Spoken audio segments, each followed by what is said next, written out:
Yo, welcome. Episode 3 of Hip Hop High Society presents the Roundtable. I got my esteemed crew here. We got the usual coming in, reporting for duty. I appreciate all y'all. But first and foremost, we got Star of rareness. I'm never gonna be able to say that incompleteness. You probably have to say. Well, we're glad to have you, honored to have you. Of course, we got the one and only, the most controversial cat probably on Twitter reviewing music we got right now. We got Southside Gun. Okay. Recently coming off. Who you got blocked by recently? Anybody good? No, I'm in the process of trying to get in touch with Coyle Ray. Not to apologize. I don't want people to think I'm out here apologizing for shit. No, I want to tell her that she sucks even more. Because we're gonna cover this topic later, and I'm gonna say this exact same thing later. Who the fuck nominated her for 2 Grammys? Continue, sir. All right, you don't get that koi hive, whatever the fuck she got going on in your ass. Man. And of course we got the homie Dre. Dre, what's good with you, bro? You can hear me? I don't think you can hear me, man. You look like you don't hear me. Dre, check your sound. You can hear me? You might be lagging, man. We'll catch up with you later. Yeah. All right. Yeah, I can hear you, bro. You hear me? All right, you had me muted or something, bro. I don't know what you're trying to avoid me. You don't want to talk to me today, bro. But it's good to have you here, man. I still got trying to convince you to take over the classic Clash, bro. I think you would do that much better than I would. But so without further ado, I think we should get into the topics of today. I think we have the most controversial one, which I think Southside was talking about. We had the recent Grammy nominations where, that's right, we're in Grammy season, another fucking useless award show, but some people seem to care about it for some reason, right? So we're going to have a discussion here on the thoughts, particularly when it comes to the hip hop nominations, and should the hip hop / R&B, because we're kind of in the first cousins, I think, in this journey of music, should we even care about the Grammys? I know Jay-Z was in his big bag of basically boycotting the Grammys for years upon years. And recently we have quite a few artists who said they're not, participating in the Grammys, although some of them have been a little bit more forthcoming than others. I think we had the recent Kanye where I think he used the Grammy as like a toilet thing or whatever. So let me pull up the list here. And Grammy nominees for hip hop. So this year, the 2024 Grammys, of course, we have the Album of the Year nominations. And looks like we got SZA in there. I don't even know who half these cats is. We got Miley Cyrus, Janelle Monáe is in there. They even spelled it. Is that how you really spell her name? And of course, Taylor. I'm so tired of hearing Taylor Swift. Yeah. So SZA's in there, I think, as far as the hip hop R&B / R&B performance. Of course, we got the usual. We got Chris Brown, Summer Too Hot. It's a pretty dope track. I don't know who Robert Glasper is. ICU by Coco Jones. Salute to Coco Jones. How does it make you feel about Victoria Monet, who's killing it? We had her recently. I think she was Women's Wednesday at least. And of course, Kill Bill by SZA. Best traditional R&B performance nominations. Pop-ups. Simple by Babyface. Look at Babyface, about 75 years old, getting a nomination in there. Lucky by Kenya Dixon.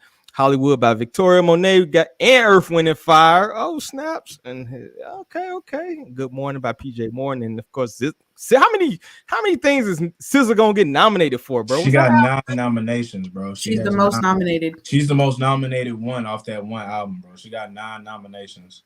Wow, that's crazy. Damn. We got Summer Shit. Walker in here. Damn.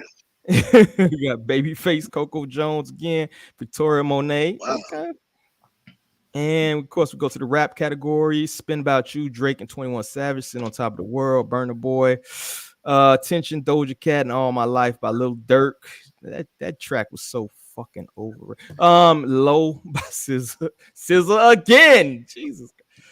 And of course, we got the best rap album nominations, Killer Mike, and of course, they're gonna stick Drake in every category known to man. Drake at 21, Heroes and Villains by Metro Boomin, King's Disease by Nas, and Utopia by Travis Scott. I haven't still went through that whole project yet, actually. And record of the year, I think I'm gonna take a pause here. We got Worship by John Batiste, Not Strong Enough by Boy Genius, Flowers by Miley Cyrus. How many Miley Cyrus actually making decent music? But of course, I think we got SZA in there again. So You do. You do. Homegirl Victoria. On Yeah. my mama. We posted her On one my time. mama, yeah, who made it to the list. So shout out to Victoria. So is there any surprises as we're going through the list so far? Do you think anybody that's maybe overrated?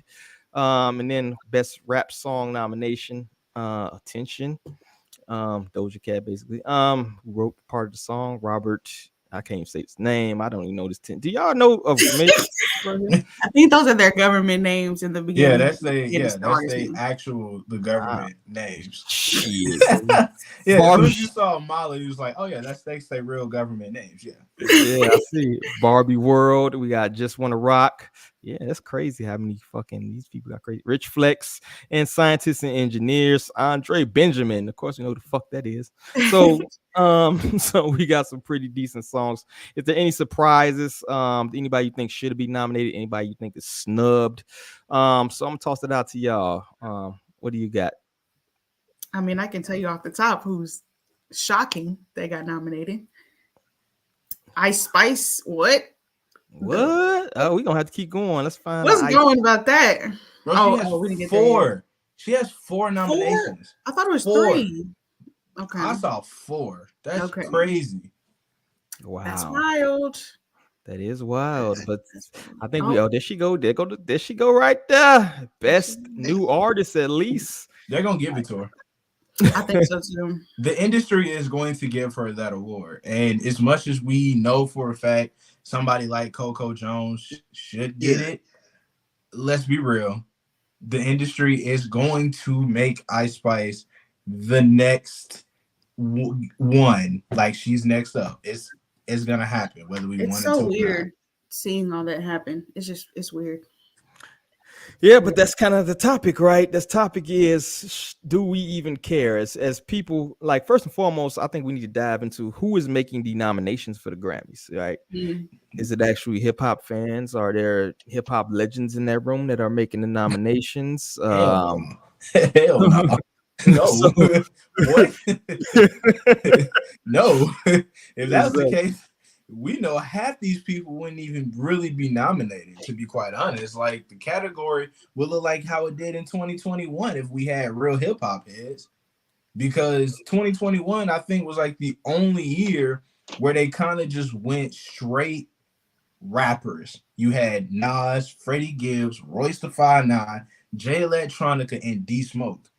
I've never seen a category like that since, before or after. It ain't ever gonna be like that ever again. They did that junk one time and was just like, that's it. We're not doing that. That's not real rap to us.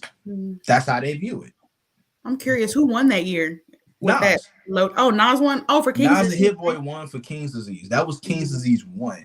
And that was like 2 years. That was like 2 years ago. So now we're going into, because it's the very next year they nominated, because the very next year, that was the year Tyler had won for Call Me If You Get Lost. So it's like he took a year off because he didn't make an album, and then made one album that very next year and then won it again. So I mean, I'm fine with the winners in terms of who was Didn't winning, Nipsey get nominated too before that? It was in 2019. Now that's the one that's the most controversial, because in 2019, Cardi beat Travis, Mac Miller, Nipsey, and Pusha T. That's the one everybody's like, did she really deserve it, or they just give it to her? Mhm. I think she deserved it in a way. I would have rather her not win it because personally, I believe Mac Miller's album was perfect in every way. Mhm. But I'm not mad that she won it. Anybody could have won. I would have been happy with that one. Yeah. The The question swimming is, album? which one? Swimming? It's, Mac Miller? Was that swimming Yeah, album? swimming. Okay. Okay. Hmm. yeah. Yeah. And that's the thing is like, should there be proper representation? I think for hip hop, like it's like when they have these complex top 75, top 25, whatever number they decide this year, top 50 rappers or whatever. When you think about it, they don't call like when you think of like the NBA, let's say the MVP of the NBA, right? And they go to the writers and sports writers who cover the league or whatever, right? Even some former players are in that because they transition to sports writers and stuff like that. It's almost a mystery who the academy consists of. Like I'd never see a list put out of anybody in the academy who decides these Grammy awards, and there was alternatives that we used to have, right? Used to have the Source Awards, used to have Double XL used to do a thing and stuff like that, which we can combat that, or even that's kind of a discussion in itself is if they should even decide it. But it's like if there's no representation, why should we even care about these award shows? It's like no representation, no taxation without representation, right? Like I don't give a shit, right? Should we even care about the Grammys at this point? Do y'all think? No. I mean, honestly, I feel like I stopped caring a while ago because I don't know. I guess I just opened my eyes and realized it's not about talent anymore. I feel like it's about either popularity, payola, or PR. Because let's be honest, a lot of people get elevated just off winning a Grammy, whether they deserved it or not. So I just I don't think it's an indicator of talent. So, a lot of people would get in their feelings about not winning a Grammy and stuff, but like you said, are we really having people that are tapped in with the streets that are picking these people, that are selecting the winners, that are nominating them? So I don't think we can care like we did. I mean, really, a lot of award shows we could say that for MTV Awards, BET Awards. It's not what it used to be, and yeah, they're not putting the talent first. So Nah, I agree. I agree fully because it's just like I never really cared for award shows. I hate award shows. I'd be happy when people that I'm fans of win. So like that draws me to, oh, they're gonna do a live performance. Okay, I'll turn my TV when they are about to do their performance. Cool, I'm fine with that. All right, cool. But when Macklemore beat Kendrick Lamar, I was like, what are we doing here? When Igor won Best Rap Album, and I'm like, even Tyler himself, he's like, this isn't even a rap album. So mm, just based off that alone, you can tell the people who are in the committees are not necessarily people who understand what hip hop is or understand what rap music is. They don't understand it. So, how can you convince us as viewers? How can we actually care about your award show when y'all don't even understand the subjects that y'all putting out there for us to see in the first place? So it's like I can't care because y'all don't even know what y'all talking about. mm-hmm.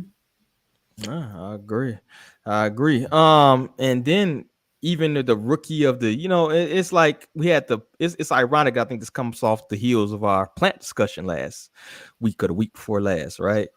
It's like, is that a category actually, to what the streets are saying or to what is driving the audience, or is that payola, right? Or is that somebody y'all put there to be the rookie of the year, right? Have y'all already decided who the rookie of the year or the newcomer is going to be before y'all even go to these award shows? It's honestly, they can decide who is going to be the newcomer just by how much the machine pushes these people, right? Mm-hmm. It's not like there's a tangible or something that we can say like, oh, we can point to, because even these days the streams are going to be based simply off who y'all pushing, right? So Mm-hmm. how can we even say that's the rookie of the year? How? You know what I'm saying? Who is deciding it? What's the metric that measure these people, or even what's the metric that they give these awards to? Like, is it by sales? It can't be by sales, right? So just a room of people that decide, yo, this person deserves rap song of the year. Or this person is the rookie of the year, and there's no fucking metric we can measure that by, right? Just whoever the hell they decide to give the award to. The only thing that sucks is now that person can say they're a Grammy winning person, even if you're a nominated Grammy nominated. Now, based off that, you can charge so and so for features, right? You could charge such and such for shows, right? You could charge such and such for anybody that wants to sample anything that you got, etc., etc. So it is some consequences to this. So we should care, but at the same time, we don't control the money, right? The money is the motive in all of this, right? So I think somewhere in between, we got to separate the art from maybe the money. You know, can you even do that? Is that even possible? Unless you just listen to straight underground. I wish Cam was here for this conference because I know he's a super underground type of cat. But shoot, you just listen to underground cats. Should you even ignore the mainstream? Because is it even authentic at this point? You feel me? I agree. I agree. Like throw underground music. Yeah, I feel like they throw Nas in the shit just to make it look legit. To be honest, I mean, I get throwing Nas in there because he's really like, I mean, like outside of like Kendrick and Cole, there aren't any real lyrical mainstream rappers that are being pushed by the industry. Everybody has this gimmick of TikTok songs or SoundCloud rap, which is crazy because a lot of these SoundCloud rappers actually have lyrical talent, but they don't get to showcase that because that's not what's selling. That's not what's apparently quote unquote hot in the streets. And when you like lyrical rap, people in the mainstream who like mainstream rap, they dislike it so much, but they say it in a different tone, which is why they call it scaring the hoes music. So it's just one of those things. In my opinion, the hoes have terrible taste in music, and that's what the fuck. Who listens to hoes? Like, I'm just like, underground rap is where it is. So it's just like when you say like, oh, I listen to a Bodie James, they like, who the fuck is that? But you feel so disrespected because it's like, bro, make good music all the time. But because it's not on the radio, it's like they don't care. Who the hell even listens to the radio even more, yo? That's why, bro. I needed a new aux cord. I had to drive to the store to get a new aux cord. Bro, that was like the worst 20 minutes of my life, bro. I swear to God. I literally parked and stopped to figure out how to work the Bluetooth in my car so I could at least listen to my music via Bluetooth because I can't listen to the radio, bro. It was terrible. Like, I couldn't do it.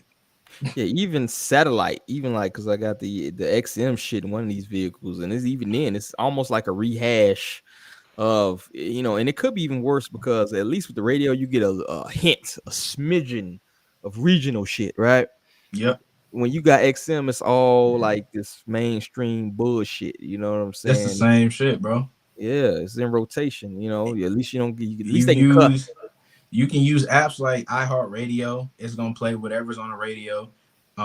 There's Dash Radio. Dash Radio will sometimes mix it up, but then as soon as you get hit with that one song that's constantly in rotation because it's popular, you just close the whole app because it's like, bro, I came to use this app because I didn't want to hear what was on the radio. I wanted to hear something different, which is why something like Pandora was important back in the day before they just started repeating the same songs that you've already added to your playlist over and over and over again. You even have to. I find I still use. I'm ancient, bro. I still use Pandora, right? But you have to like log out. It's just you gotta log out and log back in. Otherwise, you get like the same fucking same little playlist. It's capped at like 100 artists or something like that. Yeah, so and I got I got my shuffle is like 100 artists, dog. So I cannot hit the same 10 songs every day. I listen to more, and that's my thing. Like, I listen to way more than 100 artists. Like, I listen to so many of them. Like, and it'd be the same songs in rotation. I'm like, I can't do this. Yeah, man. Now the question is, right? Can we at a certain point? I'm gonna throw this out there to y'all, man. Can we at a certain point make an alternative that would actually be a viable option to something like the Grammys? Do y'all They think? tried. They already tried. It was the YouTube Awards. They literally already tried. YouTube Awards. The YouTube Awards was created to give people kind of like a platform to show off their own thing, and it turned into the Billboard Awards basically, where they only are focusing on the top tippy top people in terms of who's making great music. So if somebody like a Taylor Swift is dropping a music video, they're not gonna give a shit about who, some up and coming artist dropping a music video, getting traction on YouTube or on TikTok or anywhere. Yeah. Because again, the machine only cares about who's already making the money. Exactly. So if you get on a national platform, regardless of what an award show it is, you get on that national platform and you win something, you getting money on top of the money you was already getting. They already tried. These award shows are pointless at this point, man. Yeah. I agree with you, man. It gotta be something though. We can't. I don't know. I just don't want to give up. You feel me? Maybe we'll make a hip hop high society fucking awards and start. Yeah. That'd be fine with me. Hey, I'm fine with guys, that. something got to happen because this is getting out of hand. Yeah, you win. We send you a 40 of OE and a motherfucking pack of Swisher. Right, like I just feel like at this point, like we need to come. I would, because it's not like the actual mainstream rappers care, but it's like just giving that shine to those who don't normally get the shine and the recognition.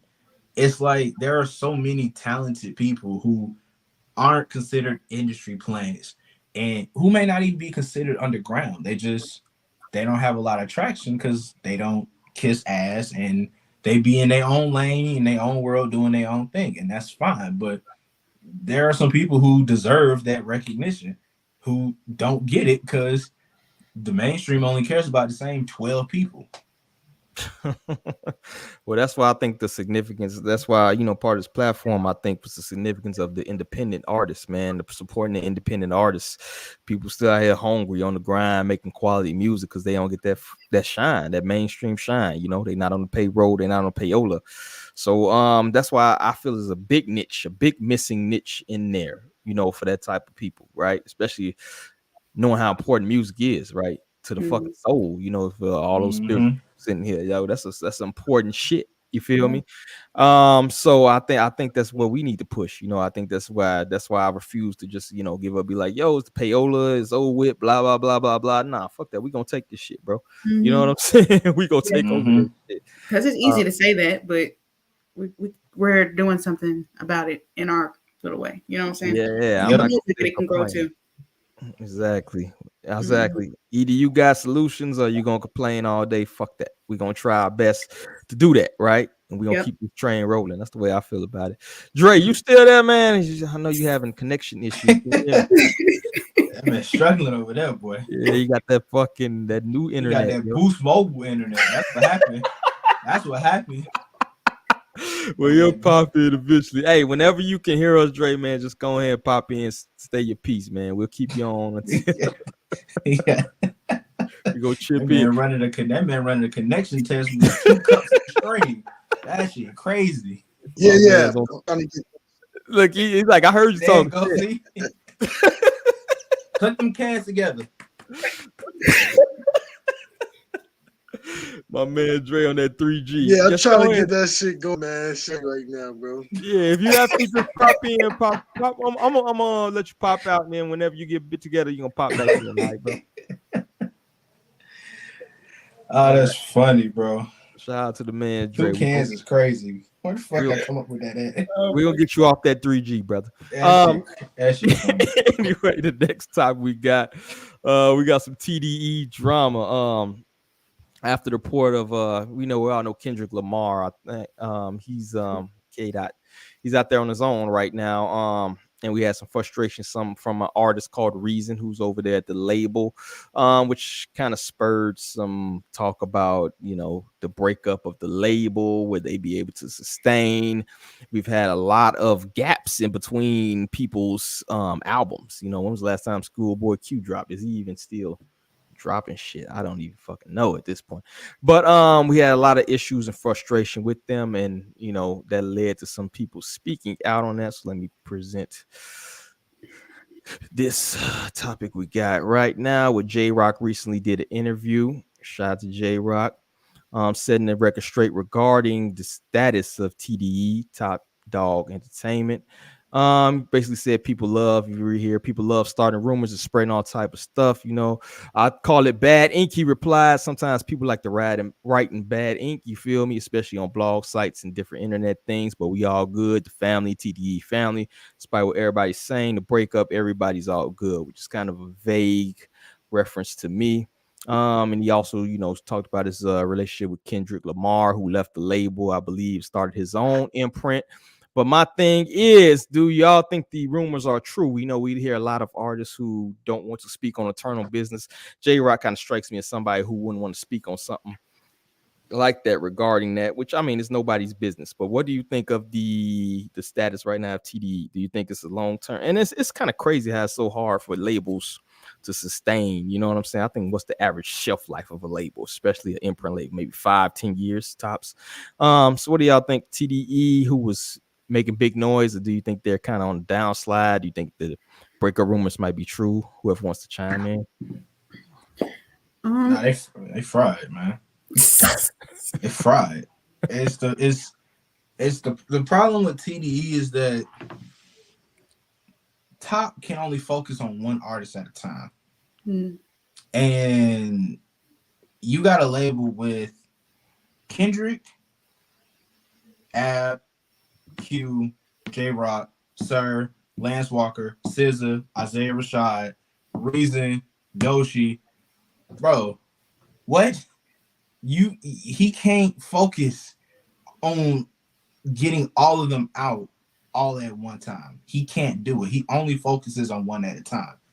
So while the talent has always been there, and they always gonna be a family at the end of the day, I mean, they all came up in the game together. They all friends and family, this, that, the fourth. So it's all cool. But at the end of the day, the label's cooked as a whole because they've really never put stock into anybody, because once one person drops an album, they disappear. And then the next one comes in and then they disappear. When Isaiah Rashad had his album coming out, he had his rollout, he had that little incident, and then the album came out, everybody supported, we all moved on. Then it was SZA's turn. SZA's album came out, support, we all moved on. Ab-Soul's album came out, same thing. Wash, rinse, repeat. It's the same thing with that label, one at a time. And that's just how it's always been. So at this point now, it's just like, I get why somebody like J-Rock would say, oh, we're all good, everything's cool. No, it's not, bro. We know it's not. We know the formula, we know the drill. You gotta say that to keep up appearances. But at the end of the day, anybody who's under that label will be frustrated, because it's like, I don't want to just sit on music when I could be making money, making art, Yeah, that label's fried, bro. It's I love everybody on that label, but yeah, that label's cooked. Yeah, they definitely do have a very talented roster. Can't deny that. But I always wonder, like, what takes the artist so long to release music? And I remember, like, years ago, I remember this was before SOS came out, but like SZA was complaining about not being able to release music because they weren't letting her. And it makes me wonder if that's the case with the other artists. And it kind of ties back to what Southside was saying, is that he can only focus on one artist at a time. And it's just like, what's going on there? And then KDOT doing his own thing with PG Lang now.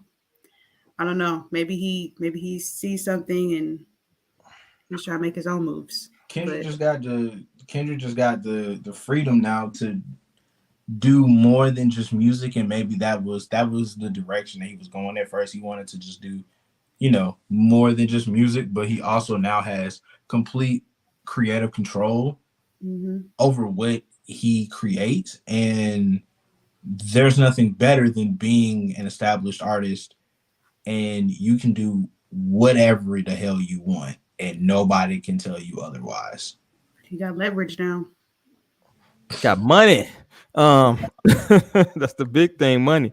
My thing is like, why don't you just hire more person? Like, if you see your label, first of all, where you start at is not where you're always gonna finish, right?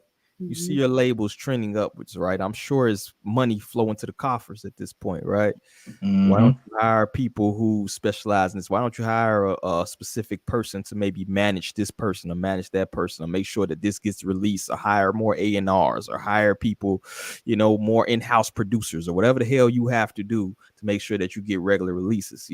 It's even like with social media. Like, if you're trying to grow a social media following, you post every damn day. You post multiple times a day. You know what I'm saying?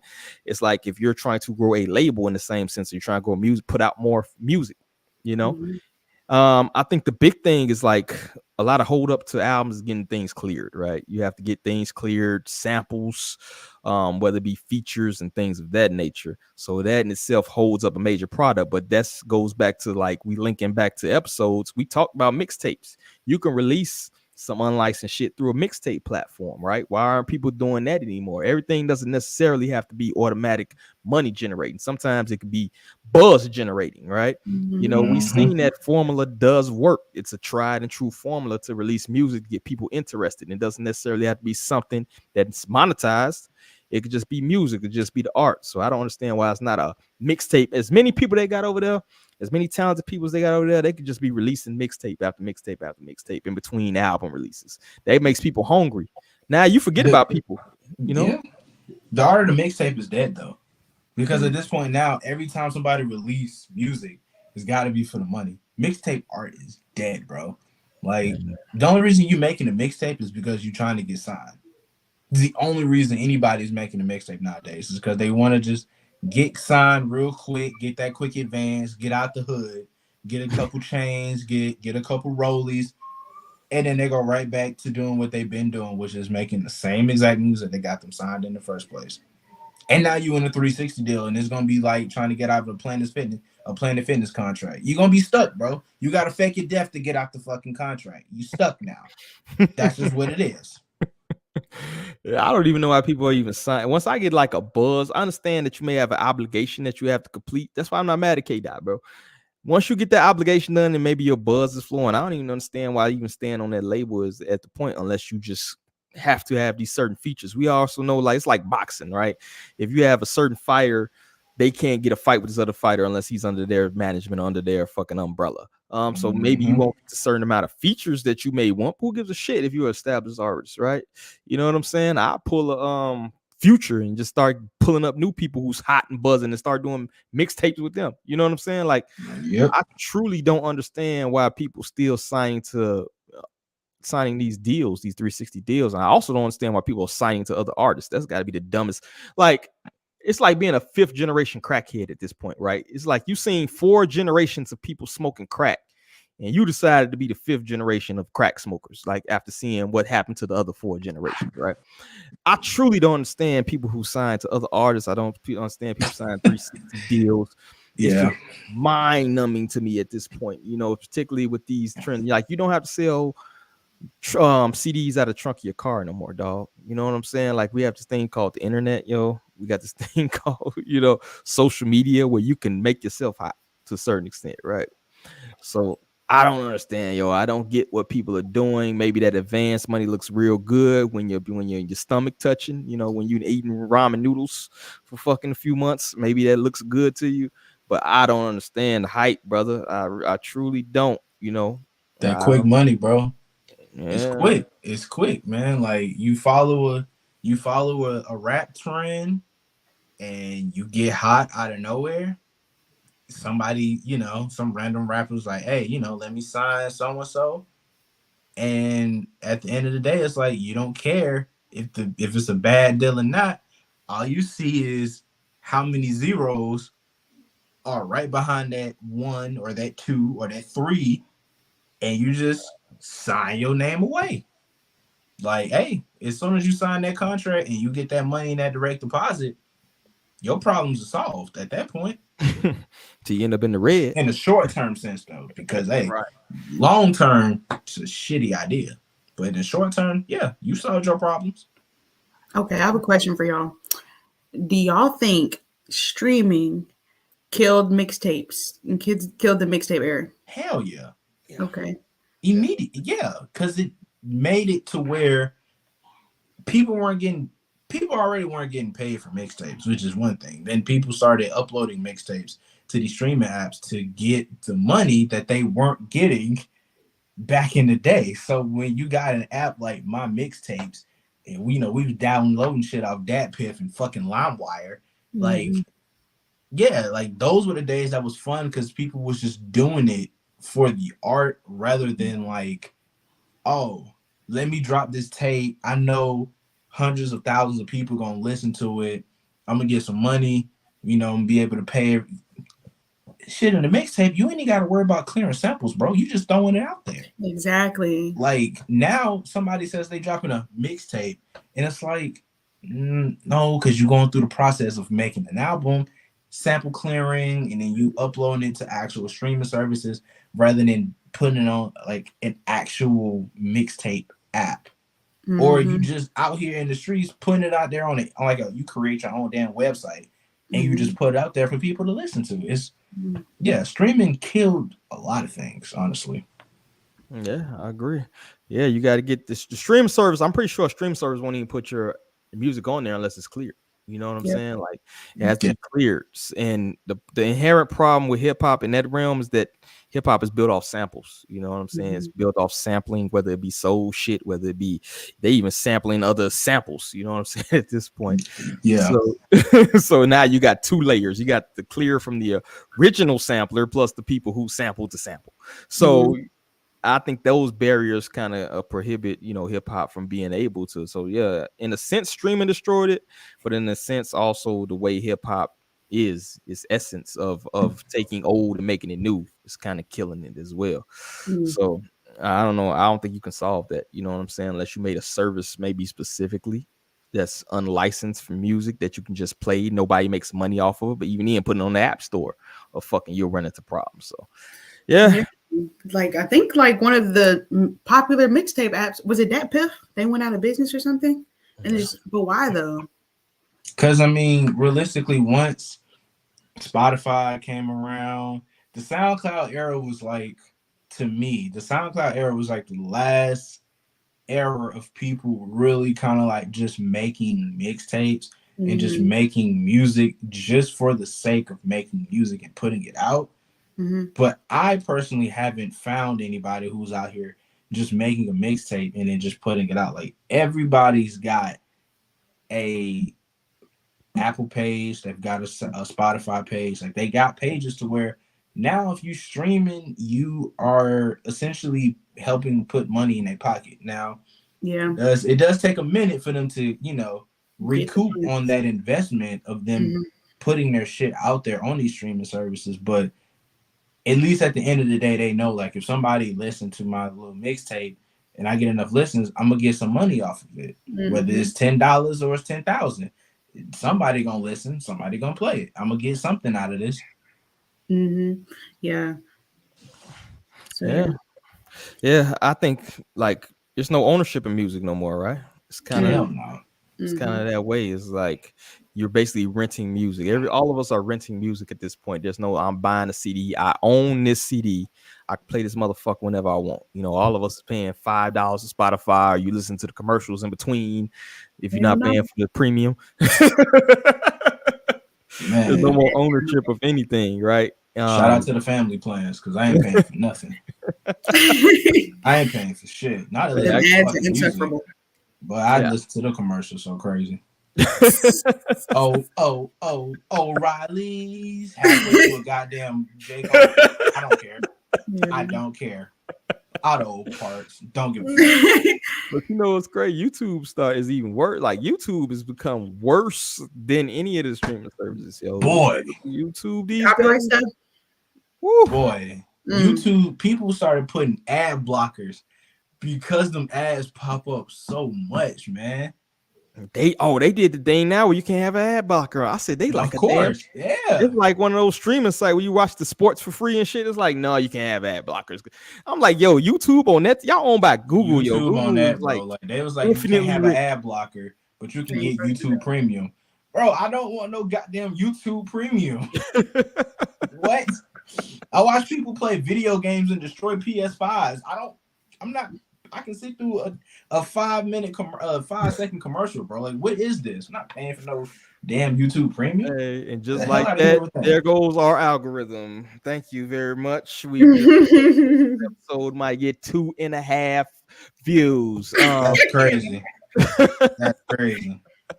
So that's all I got. Y'all got anything else on TDE? Or that's it. Nah. Hey, SZA keeping the lights on over there at TDE. Shout out to the BBLs. Shout out to rapper Dee-1, who recently called out Meek Mill, Rick Ross, and Jim Jones for glorifying violence in their music. If people don't know, Dee-1, I believe, is a Christian rapper. I'm almost certain. I apologize. Terrible. You going to hell. So we're gonna take and pull up the video we have of Dee-1, man, calling him out. I never really listened to too much of his stuff, but he does sound like he can rap at least. So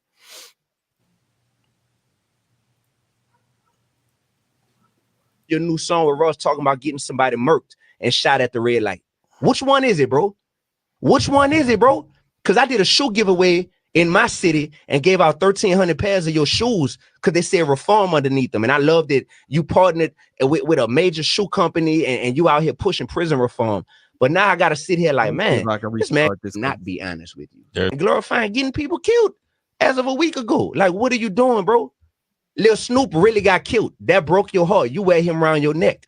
Why are you glorifying the same thing? The rap game, hip hop industry is great at cooking up some delicious poison. I don't call you out because I got a problem with you, man. Like, I wish we could go get lunch right now, me and any of them. I love you too much. Stones, you could do better, brother. I love you too much. I love you too much to not be honest with you. Rick Ross, you could do better, brother. Meek Mill, you could do better, brother. I love you too much not to be honest with you. Are you the face of prison reform? In the beginning, I think he said Jim Jones' name as well. There you go. That's what it is, bro. Yep. And so if anybody feel bad about being called out, it's like let's talk. Let's talk. Let's talk about it and let's just figure out what we can do better. But at the end of the day, guess what's not changing? The word of God ain't changing. Okay. There's death and life in the power of the tongue. Proverbs 18:21. That's not changing. And trying with this foolish argument that it's just entertainment. This ain't real. Mm-hmm. How many more people got to die in the hood, man? How many people at the end of the day lives got to get ruined and poisoned? And how many rappers got to get killed for us to be like, come on, man? When it's hip hop, it's a whole culture and it's. I think we get the gist of it. I don't want to play too long because I don't want to get hit up. But we're gonna listen to the response, part of Jim Jones' response to him. Do a lot for the people. Mm-hmm. He talked about lyrics. I don't care about none of that. Okay. In real life, I do a lot for the people. Miss me with the rhetoric about what I do in my music. I get money off my music. Don't tell me how to make my dollars. You got to watch whose names you mentioning out here. Mm-hmm. You heard? Yeah. Because my little cousin might not like how you mentioned my name. You heard? And then he might want to slap a dread out your head just because he don't understand that you using my name for fame and he don't understand that. Yeah. There's a certain way to go about certain things when you're using certain people's name. When you do certain things, it's a reaction for every action. What's the best way? It's out now. It ain't no best way to have a conversation. He got to see me when he see me now. Okay. You heard? If he reached out. He had the chance. He could have reached out. That avenue of talking to me is out. That's out. You heard? You heard? So we heard Jim Jones there. We heard Dee-1 speak first originally about his feelings. Then we heard Jim Jones. Oh, I should not be laughing. And so my question is to you, throw it out there. Actually, what's y'all thoughts on that whole exchange? You know what I mean, in general. Go ahead, whoever want to chime in. I think bro was preaching. he was preaching. Who the fuck is D-1? I don't know who he is either, but apparently he's been around for a while. He got a Sway interview. Who is he? I've never heard of him. Now, I am not one of religion, so I'll just say that. So I can respect what he's saying because he does have a valid point. Right. But based off what Jim said, it's like they're both right. Two things can be true at the same time. They're both right because he's talking about the music and having violence and this, that, the fourth. And I get it. It's not cool to glorify that, even though, some people do glorify it. And in Jim Jones' case, he's rapping about his life experiences, his life experience, what he's going through, what he's been through. I don't know who the fuck is listening to Jim Jones in 2023, but whatever. That's what he's rapping about nowadays. It's relatable to him, and the people who have been through that or are going through that right now can listen to Jim and be like, yo, that's what I was dealing with. I saw homie on the block get popped too, bro. It's like there's a market for everybody. So while it's not cool to glorify that, it's also like you can't say you shouldn't be able to talk about X, Y, and Z if this is something you've gone through. Now, if you capping in your raps, that's different. And somebody like Lil Tecca be capping, but saying he got a gun. Like, bro, that's not you. So it just depends. Like, it's a very slippery slope to go down, to be quite honest with you. I guess that's an interesting take, brother.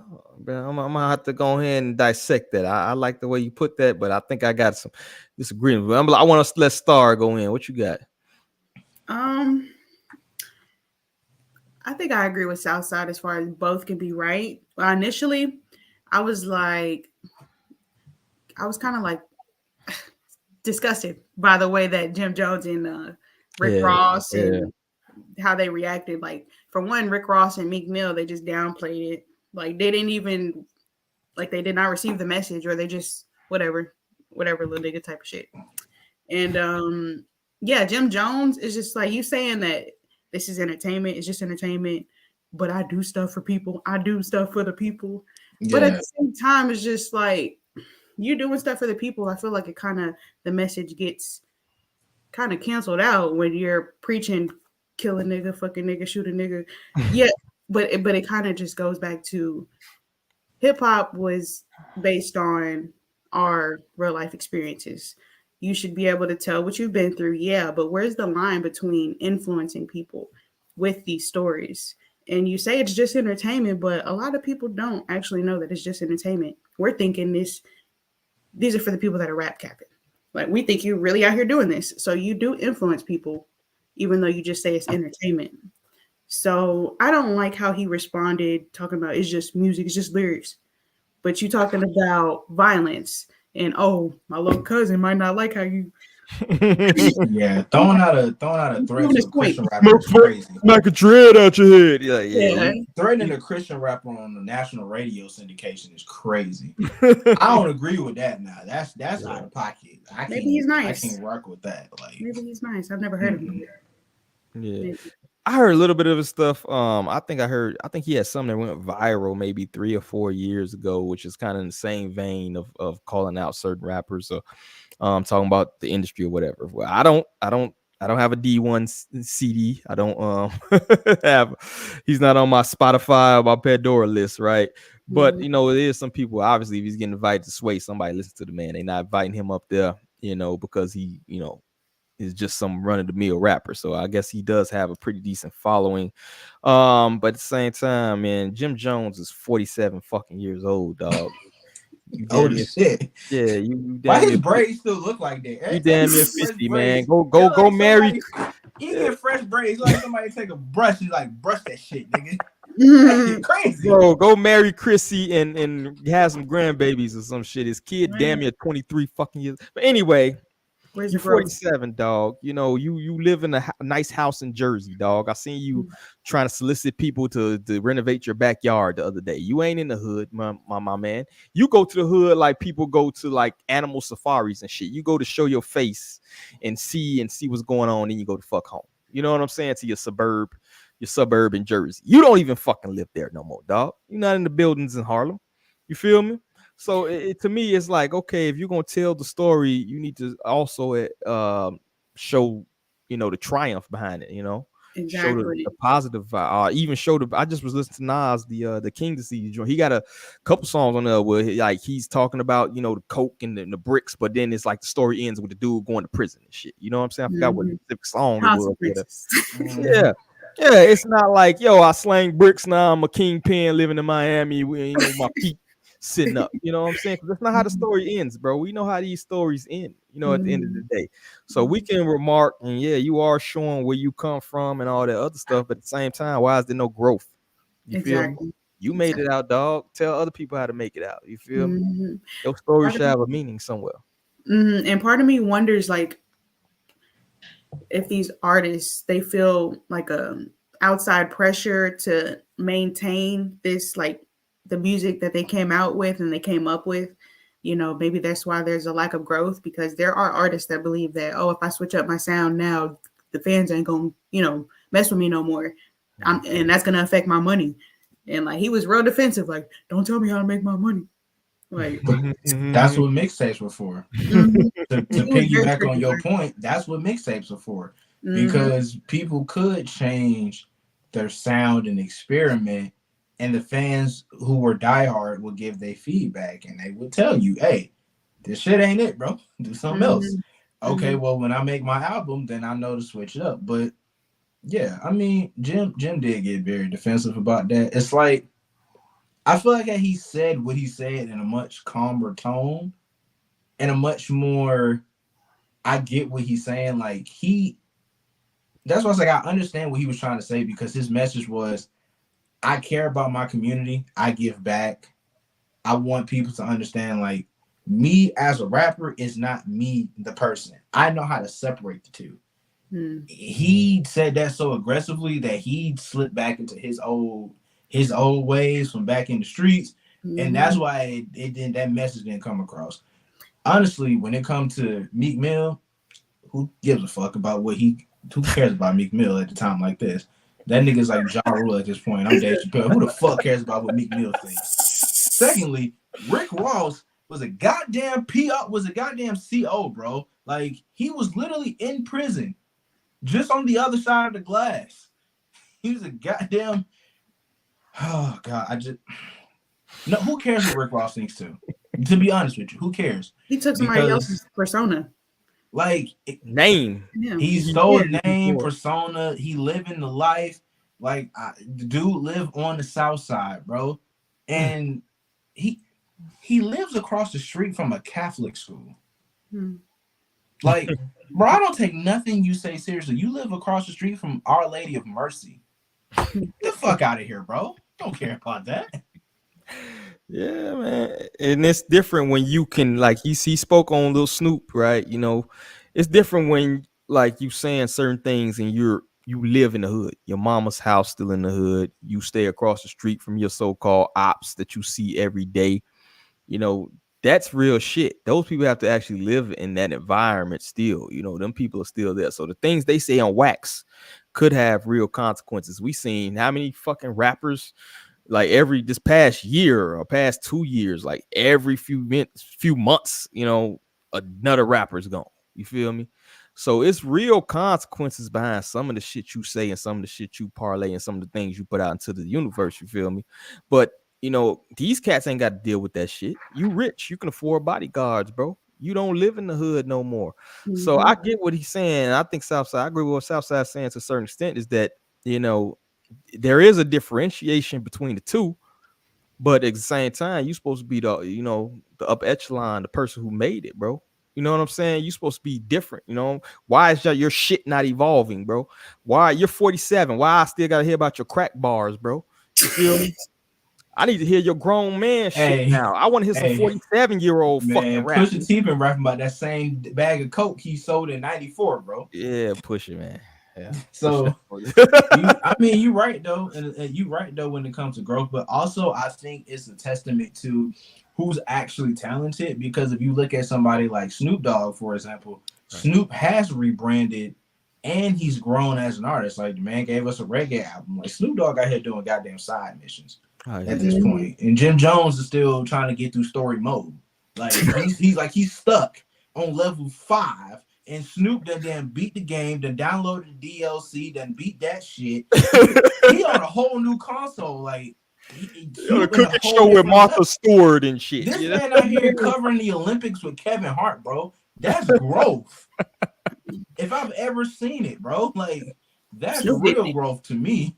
You covering the Olympics with one of the famous comedians of all time, and you still out here making music, and it's not bad. So, I mean, different levels for different people, man. Jim Jones been stuck at, the same bullshit level forever. And to be quite honest, I did hear that last album he made with Hitmaker.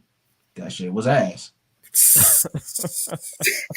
I mean, he's got to pull like the Nino Brown too, though. It's like, I'm passing out turkeys in the hood, so whatever I do is excused. You know what I'm saying? Like, that don't. Hey, you know what always bothered me?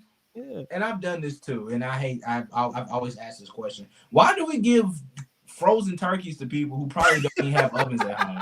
Why do we do that every Thanksgiving? That never made sense to me. Niggas be coming up here begging for food like they need something hot and ready, like a damn Little Caesars pizza.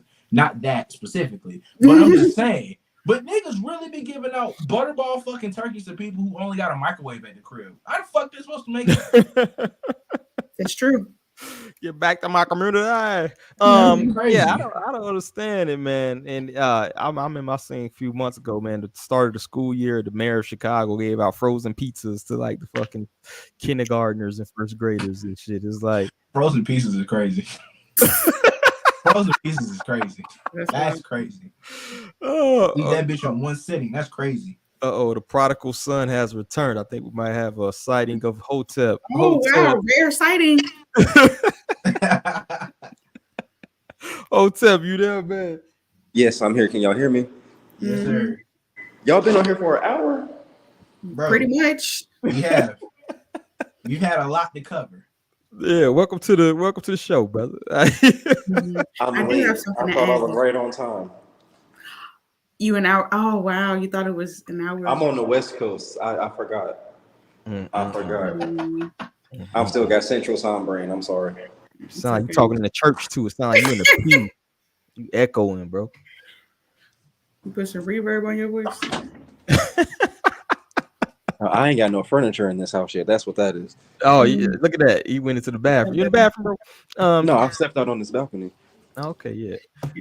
Did you hear the topic? I think Star, you have something to add to last? Yeah, actually.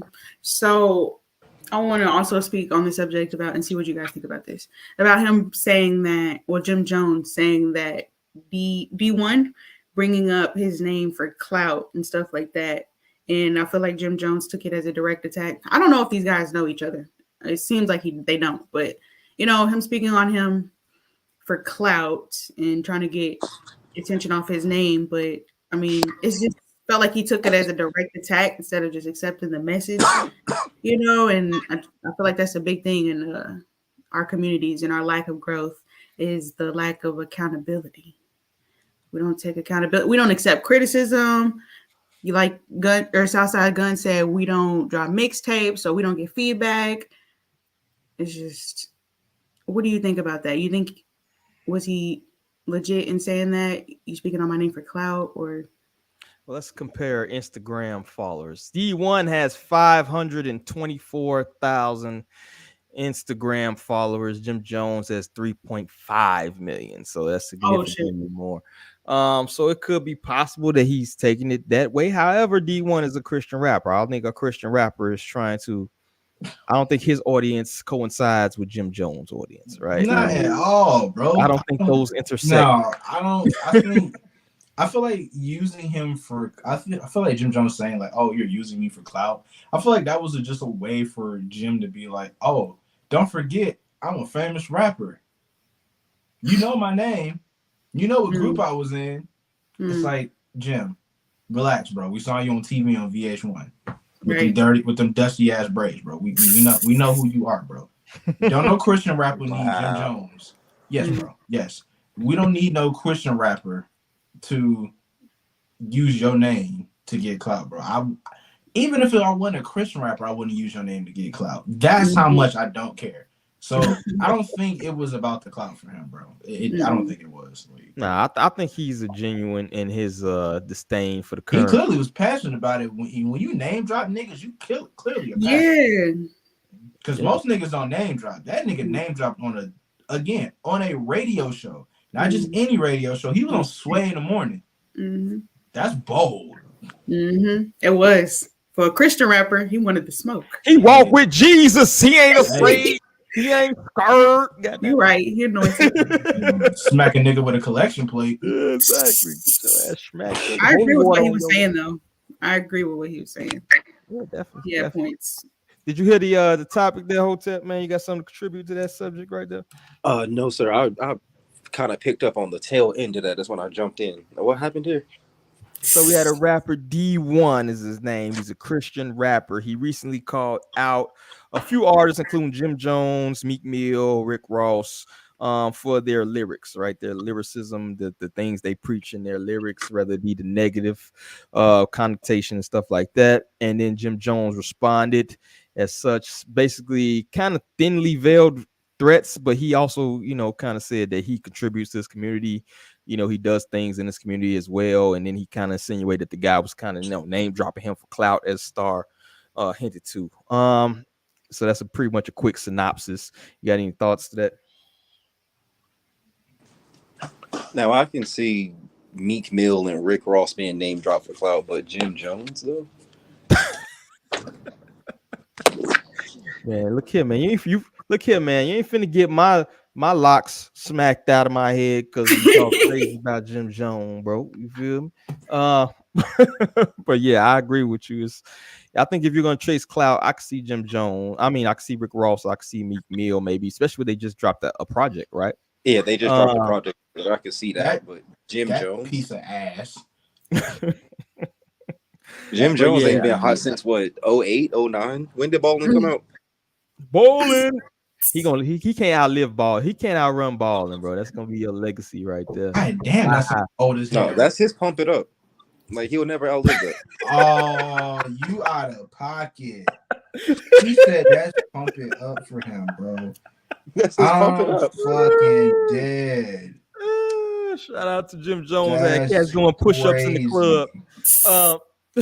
He gonna send his cousin after you, bro. That's wild.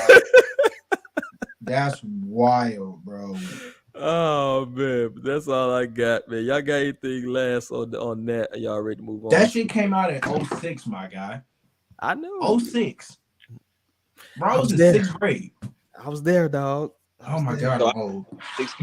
Throwing jumpers in the cafeteria. Like, nah, come on, bro. Oh my god. 06 is crazy. 06 is crazy, bro. The fact that you saying 06 like 06 crazy, it's like, damn, bro, 06 is hard. Crazy, bro. You know how long that was? That was so long ago, bro. Oh my god, bro. I was a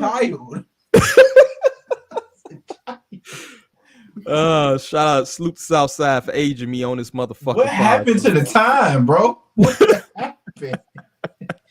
God, leave that shit for old. So y'all got anything else on Jim Jones and D1 beef? Or we putting that one to rest? If you do stuff for your community, you absolve of responsibility. You can say whatever you want in your raps. Yeah, just give out a turkey. Make sure them niggas got an oven first. Or pre-cook it. Give him a fucking air fryer with the turkey. You good? Go to they put your fucking Publix and get some rotisseries or something. Don't have out no damn raw egg, cold egg. That shit crazy. And enjoy had some firewood with it. Right. Anyway. But that's all I got. Moving on to the next one. We got the YSL trial, right? And so Free Thug. Yeah. Free Thug, man. Free Thug. Come on. So recently the judge has allowed lyrics to be introduced as evidence in the trial. They are grasping for straws, folks. Which Killer Mike recently said that it's kind of an infringement on the First Amendment rights of them cats, which I don't know how much First Amendment applies to snitching on yourself to an 808, but that's a whole different fucking ball game. So let me pull up the article we got here. So Killer Mike scared by judge allowing lyrics to be used in Young Thug YSL Rico trial. I'm gonna read the first few lines here. Killer Mike has long advocated against the use of rap lyrics in court, but that won't be the case in Young Thug's YSL Rico trial. According to Billboard, Judge Oral, whatever the fuck his name is, Glanville ruled on Thursday that lyrics will be allowed to use as evidence against Thug and his co-defendants in the high-profile case. The Run the Jewels rapper reacted to the ruling on an Instagram story where he implored fans to read the 2019 book, Rap on Trial, Race, Lyrics, and Guilt in America. This decision scares me, wrote Mike, who is named on Young Thug's witness list. Oh, interesting. Alongside the likes of T.I. and Lyor Cohen. This threatens all Americans' First Amendment rights, in my opinion. Please read #rap on trial, upon which he posted the link for that article. And that's pretty much the gist of it. So that, or at least what I wanted to get to kind of throw the question out there. Do we think that it's infringement of rights for rap lyrics to be used? This is not the first time this has been said. I believe Jay-Z also mentioned this same subject not too long ago. So I'm gonna toss it out there to whoever wants to chime in first. Is a rap lyrics should be included in First Amendment rights? Yes. And expand on it. Okay, so it's freedom of expression, and as long as you are not yelling like fire in a in an audience and someone gets hurt, then your freedom of expression is protected. You cannot directly, you can link rap music to violence, but you cannot directly link rap music to violence. It's more of a secondary influence than anything else. Nobody's outside shooting anybody because Young Thug said so on a song. That's not how that works. To kind of counteract that, I don't think that's the issue. I think the issue is they talking about specific events that he rapped about supposedly in his lyrics that they can link to actual things that happen or crimes that happen. You think but that you should still be got to prove that he did it though. That's the thing. You have to it's first like prove he you did it. You can't sit here and use the lyrics as a way of justifying whatever crime you're thinking of committing him of, when you can't even prove he did the crime in the first damn place. Exactly. You using the lyrics secondary evidence. Yeah, like you using the lyrics to essentially convict him of a crime because you have nothing else. But if he didn't do it, but in the lyrics, quote unquote, say he did, I mean that's kind of BS. And also, I don't believe in using lyrics because at the end of the day, it's an art form. Like it's not. Yeah, people snitch and dry snitch on themselves all the time, but at the end of the day, it's still an art form. Like he ain't really going out here and saying like, "Yo, go out here and shoot X, Y, and Z." Like he not going out there and doing like saying that. Like it's the flow of the song. That's just what it is. I feel you. You need anything else? Star, you got anything on it? On the other side of that, I would say, because I mean, if they're able to use song lyrics in this Rico case, I feel like they would start using it, on other cases, and it'd be like a thing. So I think that it would make people be more accountable with what they're saying and put it on wax, like you said. Because for one, a lot of these people just self-snitching. Like what? It just never made sense to me to commit a crime and then rap about it. Like anybody can hear that. And like what's happening now, they're going to be using these lyrics to try to indict you or whatever. But I'm a big advocate for just being accountable because you're self-snitching. Like people these days are getting caught up for Instagram. What makes you think they're not going to try to use your lyrics? And they've used lyrics before in court because there was a documentary I watched about a rapper named Mac who was convicted of murder, and he didn't get out until like 21 years later. Like he was serving a life sentence for murder, and because somebody got killed, and they pulled up his lyrics, and all you heard was like murder, murder, kill, kill, and so they was like, oh, that's what he rapping about. He did it. Lock him up. And it's like, no, he didn't do that at all because you don't have tangible evidence. You're going off hearsay, essentially. Right. Yeah. And what about the people that just view it as entertainment and say they're doing something that they don't? So it's kind of bullshit to call it entertainment, and then it's used against you. Then then what is it then? Is it entertainment, or is it basically a how-to of how to lock somebody up, basically? See, I think it's some nuance in there, right? First and foremost, the First Amendment. First of all, people butcher the fuck out of amendments, man. Like, it's just fucking crazy. Like, First Amendment is not like I can say whatever the fuck I want to say without fucking consequences, right? The First Amendment just basically says like the government can't make a law saying that you can't say certain shit and arrest you for it, right? That's it. That's all. You know, Congress shall make no law respecting an establishment, religion, or prohibiting the free exercise or abridging the freedom of speech or press or right of people peaceably to assemble. It doesn't say I can say what the fuck I want to say and there's no consequence behind it, right? I will say that, you know, in this case, if you say something like, yo, I'm a bad nigga, I shoot motherfuckers every day, right? And they try to convict you on some crime off that, then that's bullshit, right? But I will say if he was like, yo, I went to Jeremy's house at 5:45 p.m. then I unload the clock, and if they hold that to an actual crime, then you a dumb motherfucker. You should be locked up, bro. You know what I'm saying? You lock you up so you can't procreate at minimum because you obviously a dumbass, right? So I think it's some nuance in there. Should you be, you know, prosecuted for some very vague fucking lyric, and then they try to say, oh, he's a murderer. He admitted it on wax because he said he kills niggas every day, you know? No, hell no. But if you say specific events that occurred and put yourself there, you should not be allowed to just have a confession on tape just because you put an 808 in the background. Now you get to go the fuck home. You know what I'm saying? That's the case. I'm sitting in the fucking interrogation room. I'm throwing on my phone. And I'm putting a beat there while I'm confessing, so I can go to the fucking crib the next day. You know what I'm saying? Throwing an instrumental now, bro. For real. You know for real. So I say it's some nuance in there. You know, I'm not sure in this specific trial if they speak on specific events that happen. If they can link it, then that's all good to them. But if it's some vague shit, then it's gonna probably get thrown out anyway. You feel me? So I will say that at the end of the day, don't be a fucking dummy, bro. Like if you did some shit, bro, it is certain shit that I did in fucking 2006, so long ago, the Southside Gun, and you would never hit. I wasn't there. I don't know about it. I pay my taxes. I love puppies and walks on the fucking beach. I am a fucking law-abiding citizen, right?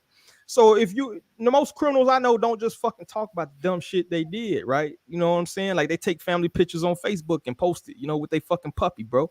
You know, so I say if you really about that life, you probably wouldn't be talking about it on wax any motherfucking way. You know what I'm saying? It's just not something you do, whether you're a rapper or not. You feel me? So I think it's way more nuanced than that. But I just hate this First Amendment shit like this. Oh, the First Amendment says you can fucking, the Second Amendment say you can shoot everything in your fucking space because, you know, like, bro, stop this amendment shit all the fucking time, bro. Like, you still have to use common motherfucking sense at the end of the day. I don't care what some old dead white slave owners wrote on a piece of paper 300 fucking years ago. Use your common sense. You know what I'm saying? Which most niggas don't have. No. That's a whole different. We can have a whole fucking subject on that itself. But that's what I got, man. Y'all got anything to piggyback off that? What I said? You disagree? Think I'm fucking up? No, you on spot, bro. You on prime fucking spot right there, bro. Like that Who I Smoke song. Get him out of here. Who's that? You remember that song, Who I Smoke? Who was it? Oh yeah. I love that song. No, you didn't. That song is great. Yeah. I'm not even gonna comment on that. I know was naming names too. I'm in Duval right now, so that is the most disrespectful song I've ever heard in my life, and I love the song. I love it. It's downloaded to my phone too. I bump that jumping. I bump it in the whip, bro. I swear to God. Yeah, this is one of the time I'm pleading the Fifth Amendment to Young and Ace, bro. Young and Ace, bro. That's my. His music ain't all that great all the time, but hey, you know what though? He do got some shit, man. I heard he got some good. He got some. Yeah, I went to his catalog. He also got some shit. disrespectful music. He's kind of give me a gangster rod wave type because some of this shit is like very dark and like he's therapeutic. Anything is better than Rod Wave. Rod Wave, the black emo music. But is everything like that from Rod Wave? I haven't really delved into Rod Wave makes music for people who are afraid of therapy. Yeah. I can see that. Rod Wave literally makes music for people who literally text their girlfriend after they done got caught cheating. I'm gonna kill myself.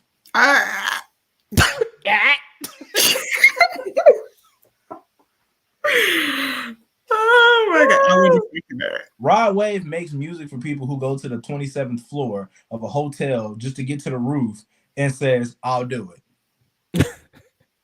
Terrible. Knowing good and damn well they're gonna be at the bar in 20 minutes. Southside and already relinquished the Christian rapper. Now he's going on the therapy rant. Right, we're done. I love therapy. I love therapy. Therapy worked for me, and I think I wrote that as his score when I reviewed his album was "Please seek therapy" out of 10. Oh my god! Because bro, go to therapy. I'm sorry. Nobody in their right mind should be that sad all the fucking time. Nobody should be that sad all the time, bro. It's ridiculous. You gotta drop a happy song for the haters. Dude was Rags to Riches might be his happiest song. Oh, man. Dude was on stage like mock jumping off a building, bro, not 2 weeks ago, bro. Look, I got killed because I was like, "Oh, he's promoting suicide." That's what I said. said. No, that's not his music. That's not what he do.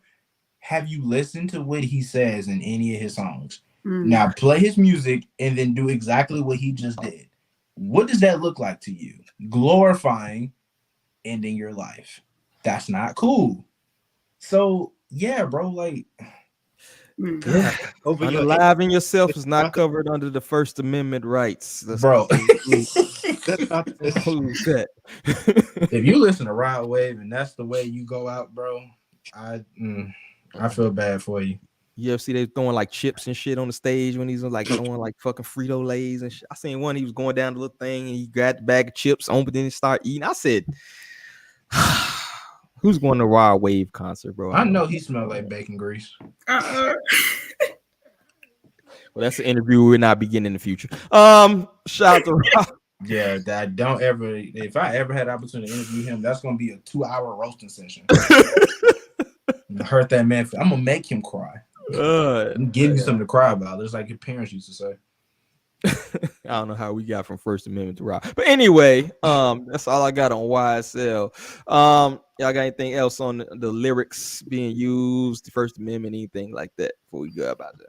People need to stop self-snitching if you don't want your lyrics to be used. Yeah, stop giving. The police have whole units on social media and things of that. So don't make their job so easy. Exactly. We also need a conversation on new age criminality because these new age criminals doing it because it's something to do on the internet, not because they're trying to survive. They just they want some likes. That's the difference between like old criminals and these young criminals.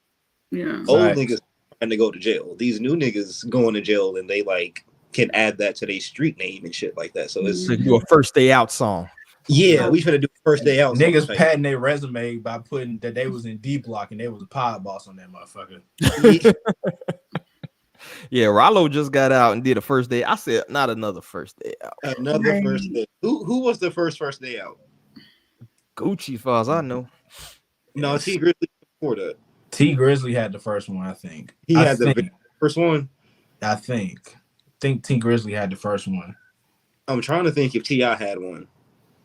A first day out song? No, I don't think so. T.I. knew better. He was still he was still trying to fix that damn TV show he was doing before he got locked up.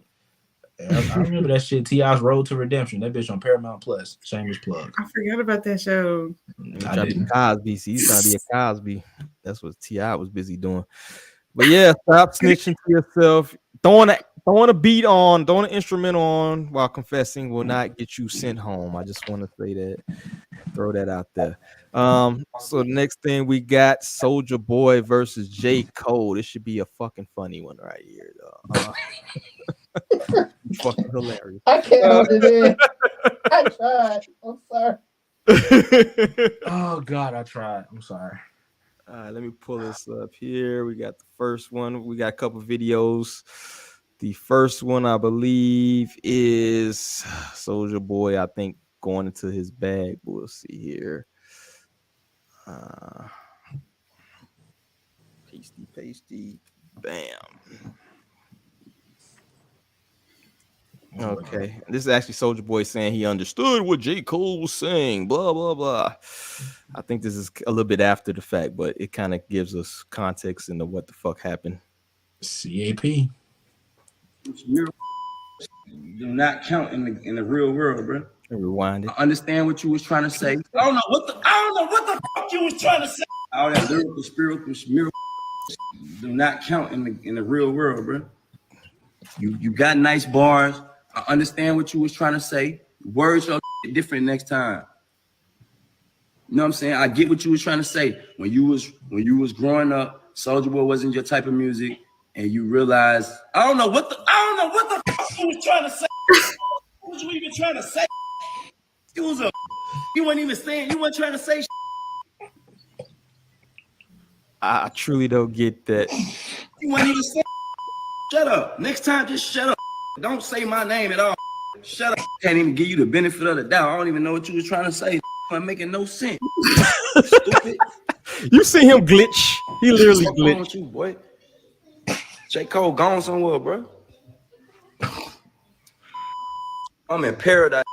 Why you bothering me? I know you got money, right? You did good in your career, right? You always hating on.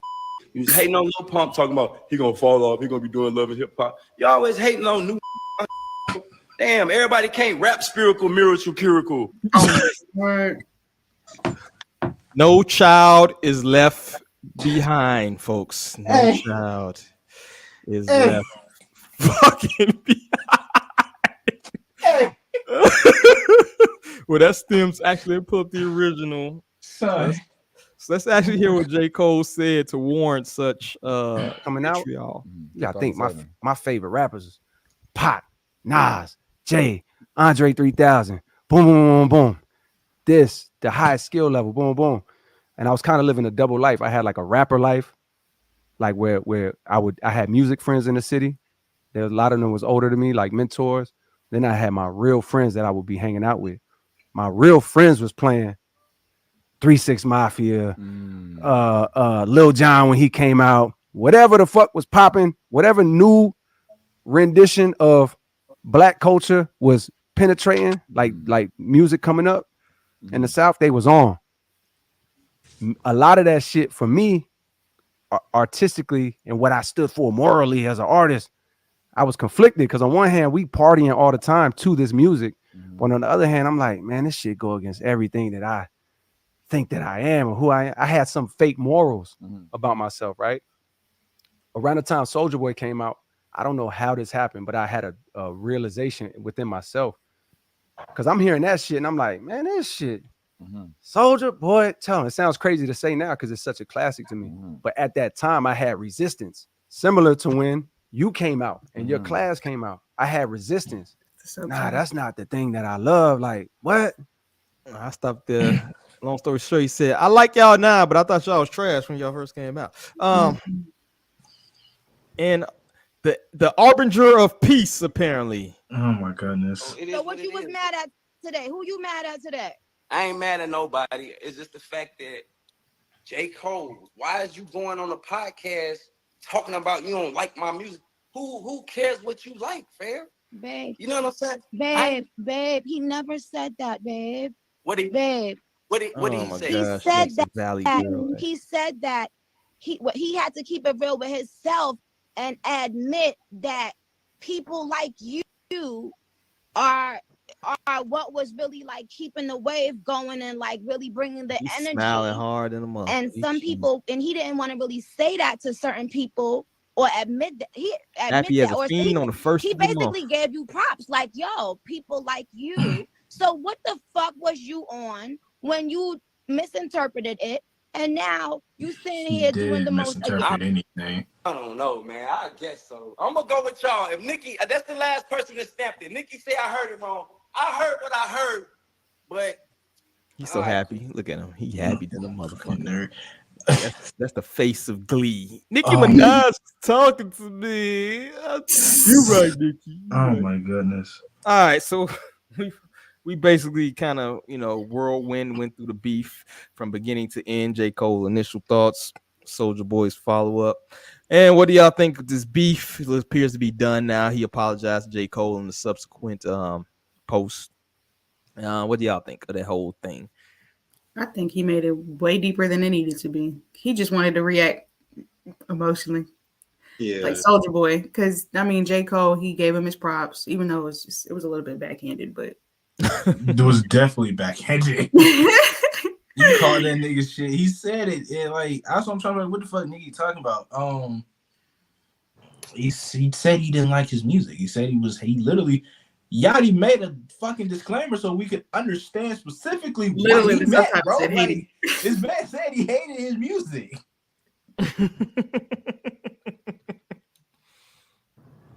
Yeah. But did he need to do that whole public rant about it? I'm sure there's a lot of people that say Soulja Boy's trash, but because he is. But I think that that's just an emotional response. First and foremost, this kid came up off YouTube, right? He was one of the, shout out to him because he was actually innovative in the way his rollout was, right? He's the first one to utilize like MySpace and fucking YouTube, and YouTube was a baby back. That was Wild West back then. You feel me? And he's one of the first artists to actually use that. At the same time, I feel Soulja Boy is stuck in this, like, I don't know if y'all ever watch Married with Children. I'm probably dating myself and shit, but they used to have this dude on the Al Bundy. He's always talking about how he scored like 3 touchdowns in the fucking high school. He was like 47-year-old and balding, right? Soulja Boy is stuck like in fucking Al Bundy land and shit, where he's always talking about the shit he used to do. And he's not like he's 47 fucking years old, when in reality, Soulja Boy is what, 31, 30 something, somewhere in there. Like, you in the prime of your fucking life. And all your accomplishments is, I did this back in 2008 and shit. I did this when I was 16, 17, 18. Yeah. Bro, you should still be cranking out shit, right? And I think a lot of the things he does is just a reaction to the fact that he's not on that upper echelon. Nobody, bro, who the fuck calling for a Soulja Boy feature in 2020? Who's like, yo, get Soulja on the track, bro? This shit gonna be a hit. You know what I'm saying? No artist is calling Soulja for that feature. His last album, I think, was like 5,000 copies sold. Like, he's going triple wood, triple copper right now, bro. Nobody is checking for Soulja right now. So his only outlet is to lash out on anything that says his name. You seen the epic Drake rant he had. You know what I'm saying? It's like actually this dude is like was paying props to you. You know what I'm saying? Like, he actually like respect the fuck out of you, apparently. You know what I'm saying? So it's like this dude just lashes out because that's all he got at this point, bro. You sitting in your house all the time smoking weed with fucking money sitting there. Your life looks terrible. I wouldn't even want fucking, you know what I'm saying? Like, your life don't even look appealing to a regular motherfucker. You know what I'm saying? You smoke weed, you're 32 years old, still 130 pounds with a fucking bird chest. You know what I'm saying? As never nobody else in your videos. Call Arab or something so you can hang out with somebody or some shit. Call Arab is crazy. You know what I'm saying? Like, bro, you have no friends. He probably somewhere with a fucking family and a 401k and a mortgage, bro, like a normal fucking adult. That is insane. I mean, you're not wrong. You're not wrong. So one, I'm gonna come to Soulja Boy's defense about his last album. It wasn't that bad. Now, when it comes to this situation, he was tweaking. But that shit was funny. That shit was epic, and I fucking loved it because I used that damn that one clip talking about, I don't know what the fuck you was trying to say, as a meme all the time now. To get it is in constant rotation. I love that. J.Cole was indeed giving him a backhanded compliment, like Star said. At the same time, that's like that podcast with Yachty is a place where people are being honest with themselves. He's telling you, like, yo, like, morally, that's not what I was vibing with. And while, yeah, your music was being played at the parties, at the clubs, just at the fourth, it's not something that I liked back then. Hindsight being 2020, looking back, your music was actually good because it was being played everywhere. I just didn't vibe with that. Soulja, being only Soulja Boy, gave us one of the second greatest rants that we've had in a while. What's number one? What's number one? Drake rant is obviously number one. That's number one. This rant right here, that moved up. That was number two to me. And he's had some epic rants. Yeah. Now, in terms of everything, in terms of like his response to everything, and like how Nicki tried to put words in J. Cole's mouth, essentially, like, no, because even in Soulja's response, like, he was like, "Oh, well, you said Lil Pump was gonna fall off, bro. He did. He fell off very badly. Like, it was bad. That fall off was terrible. He ain't on Love and Hip Hop, but he fell off. So J. Cole not wrong in his assessment. Soulja, while he did overreact, it's like, I get why he would be upset, but that kind of goes back to your point earlier. We were talking about like artists and their growth, and he ain't ever grow, bro. He ain't doing no side missions. The only thing he do in his spare time is he be on Twitch playing video games. Don't ask me why I know that, but that's just the thing. That's just what he does. Like, he at a point where he should be doing maybe acting, maybe doing voiceovers, doing commercials. He should be creating all these things. And every time he try to do these side hustles, they kind of are scams. So he kind of burning bridges, and he's kind of just in his own little world. So anytime somebody mentioned his name, he's like, "Hey, I'm here. Don't forget about Soulja Boy." It's like, yeah, that's not a way to move, bro. So I take him as a frustrated artist. Like you said, he hasn't had any growth in his music. Although what he put out was classic, and he never really got the flowers he was looking for, I guess. But that was so long ago. Like, we gonna see Tyler the Creator go through this same thing because he's kind of wilding out with his perspectives on the music industry right now. Like, he kind of sounds like Soulja Boy a lot of the time, whereas y'all didn't like. Yeah, like and Tyler has the talent. It's just the way he been going about it lately. It's just like, bro, like you was rapping about raping pregnant women. Like, the Black community could not play that in our household at the time. There was a reason why you never got your flowers, and you know that. Yeah. You know how hard it is for a 16-year-old Black boy to play your music in his house. Mm-hmm. Be serious. You know what? You know that was crazy time. I boy, I couldn't. Come on now. Be think about it. Couldn't even think about it. So we grew up, and then you came out with the blonde wig and all that. It sucks, but that's what it is. You know, like, hey, what has he been saying about the industry? Because I haven't heard about that. The same thing everybody else says is there's no growth. Everybody's rapping about the same thing. Complaining about people's top 5 favorite artists and stuff like that. Like, he went on a rant talking about, like, you know, how can you say your top 5 favorite artists is like Nas and DMX and Tupac and this, that, the fourth, and it's like he was like, you weren't around back then. But it's like, bro, you don't think people could go back and listen to that music and be like, oh, I like these older albums that I didn't get a chance to hear because I didn't exist back then. Yeah. It's like, they can have those guys as a favorite artist. So yeah, like, I mean, I don't agree with a lot of that stuff he's been saying, but I get where he's coming from. Same reason I understand Soulja Boy. I get Soulja Boy. I get where he's coming from, but I don't agree how you're going about it. Yeah, I just think he missed out on a prime opportunity to me, particularly in this TikTok age, to be the biggest thing in history. You have a niche, right? He had a lane of you are right. This could you imagine if Birdwalk came out during the TikTok? Man, that would go triple platinum, diamond in the crib, bro. Word, man. He had this lane. He had this niche. They were making That kid would've went bops. crazy. They were making kid bop songs of his. He was innovative, bro. Like you had this lane where you could have been doing that nay shit before that nay shit even hit, bro. You could have like Soulja was just in the wrong generation. I think Soulja is just.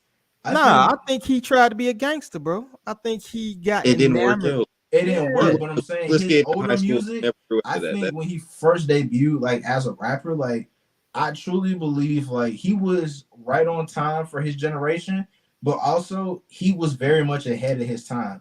Soulja Boy made TikTok music in 06, bro. We all know this. Like he was way ahead of his time.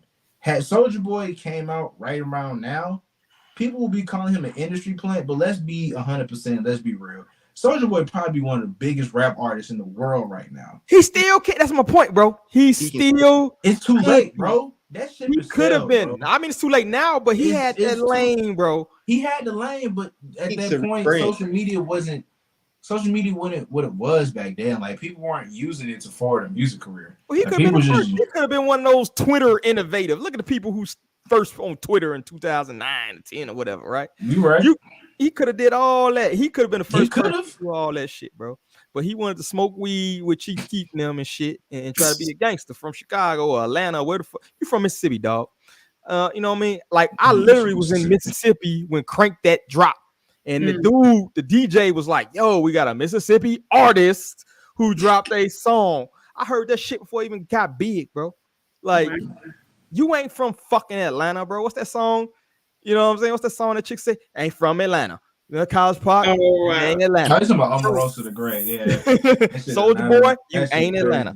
You ain't Atlanta. You ain't Chicago, bro. You not LA, bro. You from motherfucking Mississippi. You could have made dance music and been super duper mega rich, been a TikTok. Yeah, man, he was ahead of his time. He's just ahead of his time. Like, I feel like, you know, he's not gonna get his flowers anytime soon.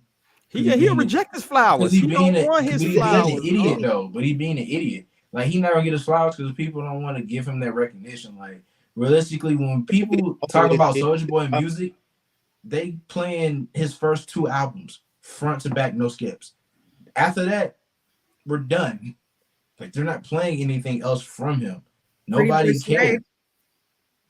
Pretty Boy Swag. That's what I'm saying. Like this song? Pretty Boy Swag.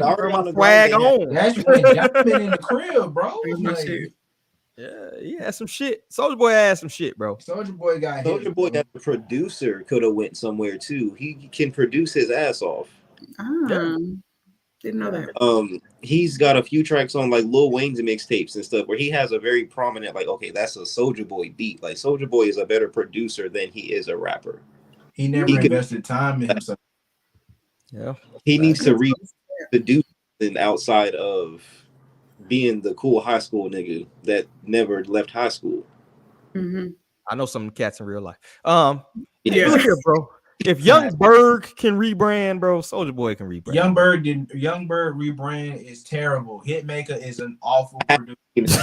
I stand on business. I'm saying it with my entire chest. Man, he got some hits. He He does not. Please stop saying that. No, he does not. Them beats are fucking terrible. Anytime, it's like when I hear French Montana, they go, as soon as I hear Hitmaker, skip automatically. Because I don't want to hear that. It should gonna be terrible. You know, your whole album, he produced Jim Jones's last entire album. That should be an example of right there. Stop listening to him. Both of them at that. Stop listening to Jim Jones too. I mean, I am sorry. Don't send your cousin after me, Jim. I'm sorry. Little cousin might not like that. You said that. Let's see what he got. He did. Let's see if we can find any Hitmaker. We're gonna look and see if we could pass it, and we're gonna go through the list. That's gonna be like a next subject. We're gonna see if Hitmaker can say, oh, that's a hit. No, that's not a hit, yo. Okay. It's just all gonna say. I'm tell you right now, there's gonna be no hits coming from me. Southside, is that a hit? No. Southside, come on, Southside. You know that song good now. Bro, the beat trash. I'm telling you this now. I'm informing you what's gonna happen. So don't be surprised when it actually happens.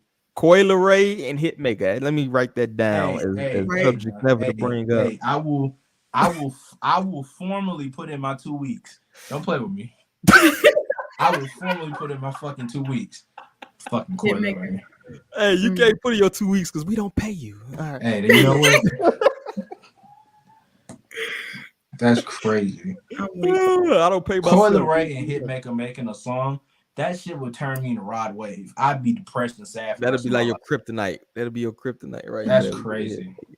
If you listen, Coi, if you want to get back at Southside for dissing your fucking album, go make I want y'all to understand how terrible Coi Leray is.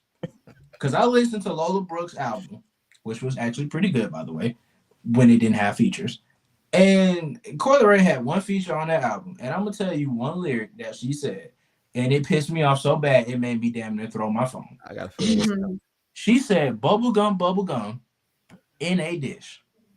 Yeah, how many niggas want to make me they bitch? How many diamonds wrapped around my wrist? This bitch so bad, she more than a 10. That shit don't even rhyme. When I tell you, I about threw my goddamn phone, let me tell you. Yeah, this bitch was like this, like a football. Finna throw a clean ass spiral and throw the shit against the wall. I've never been so angry listening to a song in my fucking life. I think Sexy Red has the worst feature of the year on that Drake album that just dropped. Who you said? Sexy Red has the worst feature of the year. Nope. On that. Coi Leray's worse than that. Nah. At least Sexy Red was catchy. It was terrible. It was hot ass, but at least it was catchy. At least it rhymed. You gotta, you know what? You consistent, Southside. I respect that, bro. Yes, I'm consistent with my hate. Very much. Yeah, you hate to the hate. Yeah, you gotta respect that, bro. Gotta respect that. But that's all I got. With fucking paper cut. Well, I think this kind of leeways into the next subject. Like I said, I ain't trying to keep y'all too long, man. We are about an hour 50 in this. But it's Soulja Boy Tell 'em, you know, Big Draco, one of the many victims of what I call Peter Pan syndrome, right? Whereas, you know, I think kind of Nas, you know, if you ever listen to Nas' album, Stillmatic, he had a song called Second Childhood, yo. I think that kind of sums up the state of hip hop in a certain way, whereas people feel as though they can't grow or change their lyrics, or if they do, they're ostracizing their fan base and stuff like that. So I want to throw this out to y'all as experts, you know, in the music realm, right? Is rap the only genre? Because we do got a diverse listening taste, right? That you know that the tiers the growth of its artists, whereas they can only do one thing. Or have you noticed that trend among any other genres of musics? I do think rap is more, fans put the artist in a box and we expect them to be this way or stick with this sound, or else it's not usually received well. You know, I feel like other genres, they're more able to experiment a little bit more, but I don't know what it is by this, but yeah. I think it's because rap is it's the most prominent form of music out right now. So it's the normal, it's the base model of it. So that's what you expect to hear. Whereas these like rock artists and stuff, they can experiment more because nobody's checking for them for real anyway. So they have a lot more of a safety net to fail. Whereas a rapper, we criticize our artist a lot more. Like, this guy, so he can't rap. That didn't rhyme. I don't like his hair. Like, we're very particular about our artists. And other the music are not. Yeah. Most other genres that I listen to, there are plenty of opportunities for growth. Like, you can listen to a country music album 1 minute and they have nothing but acoustics, but then they could change their way of production and the way of their vocals. And it's like, there's a lot of experimentation with that. Hell, even with death metal, like, not all death metal even sounds the same. Like, everybody can change. Everybody has that room to make those changes that they want for their own individual sound. But not a lot of people are really nitpicking other genres like pop music, like, because at the end of the day, it's so many different forms of pop music you can have, so many different forms of neo soul, jazz, alternative, rap, like rock, like you have so many different types of pop punk and folk and all this other stuff. Like there's so many other genres that people don't really nitpick like that. But rappers, bro, we nitpicking everything. Like, bro, I don't even want to hear you breathe too much on a track, bro. Like, stop breathing after each verse, bro. Like it's like people nitpick so much. So it's just like, people be kind of, if you're a rapper, you get overly criticized on one project, bro. You gonna be, you kind of go to what the criticism is, but once you get that criticism that's actually good, you're kind of like scared to do anything else from that point, because it's like, I kind of want to stick with what works, because if I venture out again, I may get the hate that I got before. So it's just like, nah.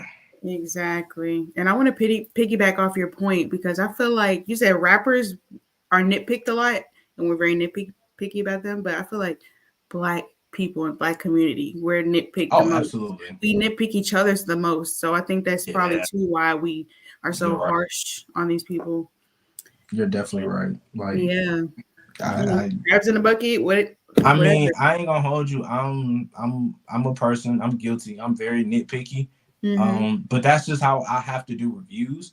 So like, as for someone who has been told by somebody, like I'm having a conversation with a music artist, and he's like, bro, you're not the average listener. Like the average listener may not be as nitpicky, but somebody like myself, like I'm listening to an album 4 or 5 times to hear the production, to hear the vocals, the background vocals, to hear your verse, your lyrics, what you're talking about. If you're telling a story, like your song structure, like I'm listening to everything. Most people ain't like that, but when you have people who judge you based on those merits, and you get good ones, you kind of don't want to venture out, because they're like, oh, well, these people actually gave me good scores and gave me awards based off how I sounded here. So why not just stay in this box? And it's just like, oh, nah, I'm good. Because if I leave the box, then I'm setting myself up for failure. Exactly. Let me ask you this: have you done music Southside, bro? You sound like you dabble. I have not done music. I've always told people, if you ever need me for an interlude, you ever need me for an intro track, you ever need me for a verse, I got you. I actually can spit. I don't know who writing my shit, because I can't write worth a fucking damn. I'm not gonna lie to you. I ain't no rapper. I ain't gonna act like or cap like I am, because I'm not. But somebody write me some shit, hey, I'll say it on the track. I don't care. Yeah, I just asked that because when you do music, right? I've dabbled. I can write a fucking 8. I can write a 16. I did little bullshit tracks. I am not a fucking, what I mean? I come off the top dome a little bit. You feel me? But it's like when you do that though, when you kind of even dabble in the music, you listen to the music a little bit different, because you can hear the different little nuances. You can hear like, oh, he fucked up on that. Yeah. Sometimes it even makes a track better when you can hear. I played instruments growing up. So like I played I was in the orchestra. I played the viola growing up. And so I had a cousin. I got a cousin who was in the band. Some of my best friends were in the band. And my uncle played the trumpet. So I used to listen to him play the trumpet all the time. So like I have an understanding. I'm not Mr. Miles from Drumline. Like I can read music. Like I understand the ins and outs of songs. I know what a cadence is. Right. So it's like I know what to listen and what to look for. People just some people don't know the concept of music. They I go farther than that, bro. It's people that write music are people who rap and can't count bars. Yeah, I've met them. I've met them before. It's like they just go in there and then like whenever the beat stops, they just stop. And you can tell those type of people because the lyrics when it stops, you be like, oh, you can't fucking count bars. Like you are literally a music person and you can't just count hear bars. A beat and think it's just all about just saying a rap on top of a beat. And it's like that's not the case. Like, are you rapping a little bit behind the beat so people are more appreciative of the production itself? Are you rapping ahead of the beat? Accentuating certain words, your punchlines that you want people to hear? Are you purposely mumbling? Are you enunciating your words? Are you saying it with a type of different accent? Are you saying it? Are you slowing your flow down? Are you speeding it up? Like, there are so many different levels to understanding the concept of just making a song, let alone a fucking album.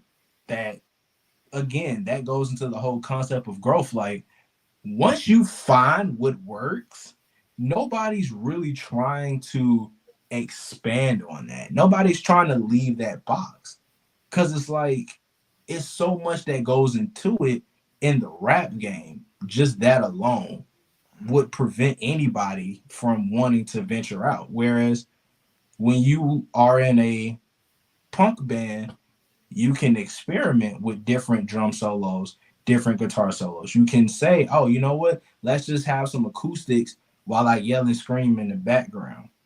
Like, you can do that, and it works for them because nobody's going to be overly picky about that. But then again, everybody thinks they know hip hop, and they don't, which is why they want to critique it so fucking much. Yeah.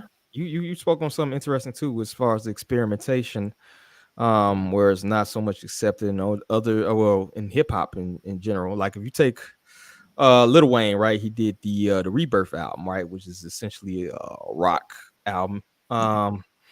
Jay-Z, when he did his collaboration with Linkin Park and shit, right? You know, essentially a rock. Niggas hear guitar solos and get confused.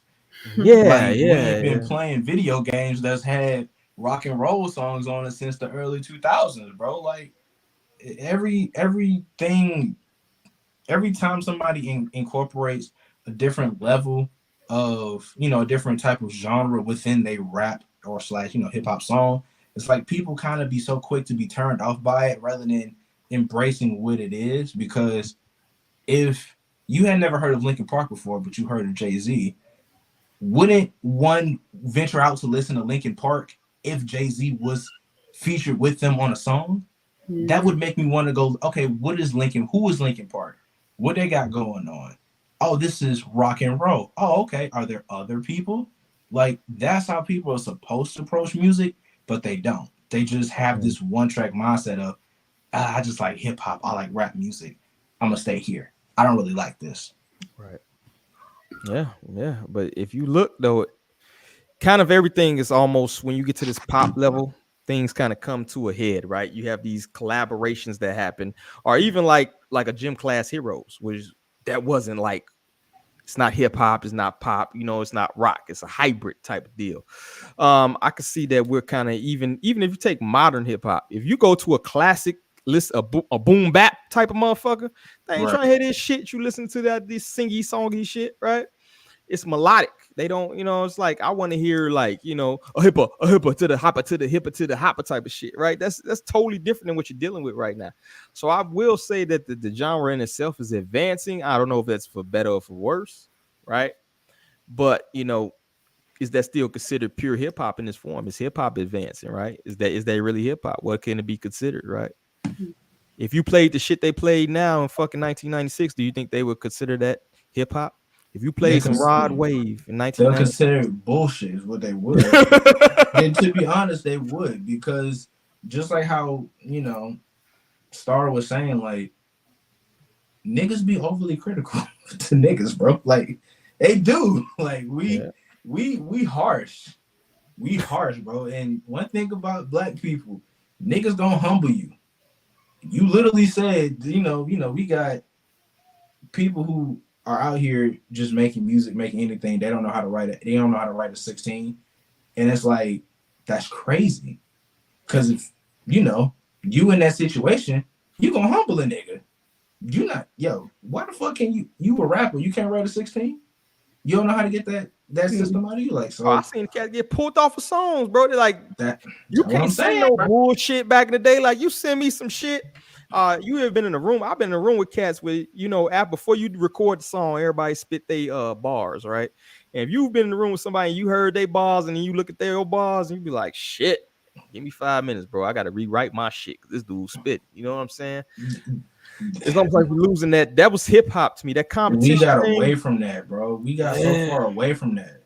Like, we are not there anymore at all, bro. Yeah, man. I used to hear some shit. You be like, what? Like, it hurts your ego, bro. Like, I got a fucking ego, bro. You ain't finna out rap me on no motherfucking song, bro. I don't give a fuck who you is. And I think we lost that essence. You know what I'm saying? And if without that, can you really call it hip hop? Yo, competition is what make hip hop to me. Like, without that competition, battle rap kind of keeping it going. You feel me? But even they getting kind of redundant. You know what I'm saying? So like, because you can only rap about shooting a nigga so many times in an aggressive way before it becomes repetitive, bro. I'm sorry. Like, I get it. You got the 40 in the gap and you caught him slipping around the back. Like I got it, bro. See, I can rap. I just don't. I don't have the means and I don't have the opportunities to. I can rap. See, told you. Don't sleep on your boy now. You know, we're gonna have to start doing. We're gonna have to stop doing the cipher at the end of the shows, bro. That's gonna be the motherfucking end. Don't put me on the spot now. I'm embarrassed. I'm gonna embarrass everybody. I ain't got to say. I'm gonna embarrass everybody.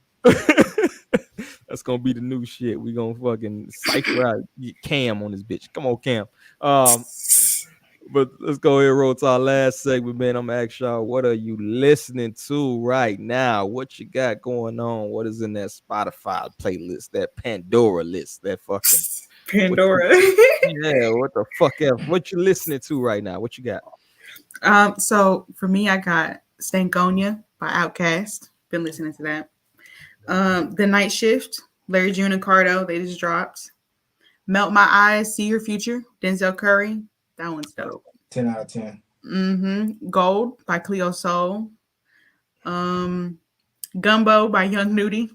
I feel like the production was crazy. You got Young Nudy on the list? Okay. I like the production. I'm also I got Andretti 1230 by Currency. Okay. Got It's Better This Way by Crit, Big Crit. Big Crit, shout out to Big Crit. Shout out to Big Crit.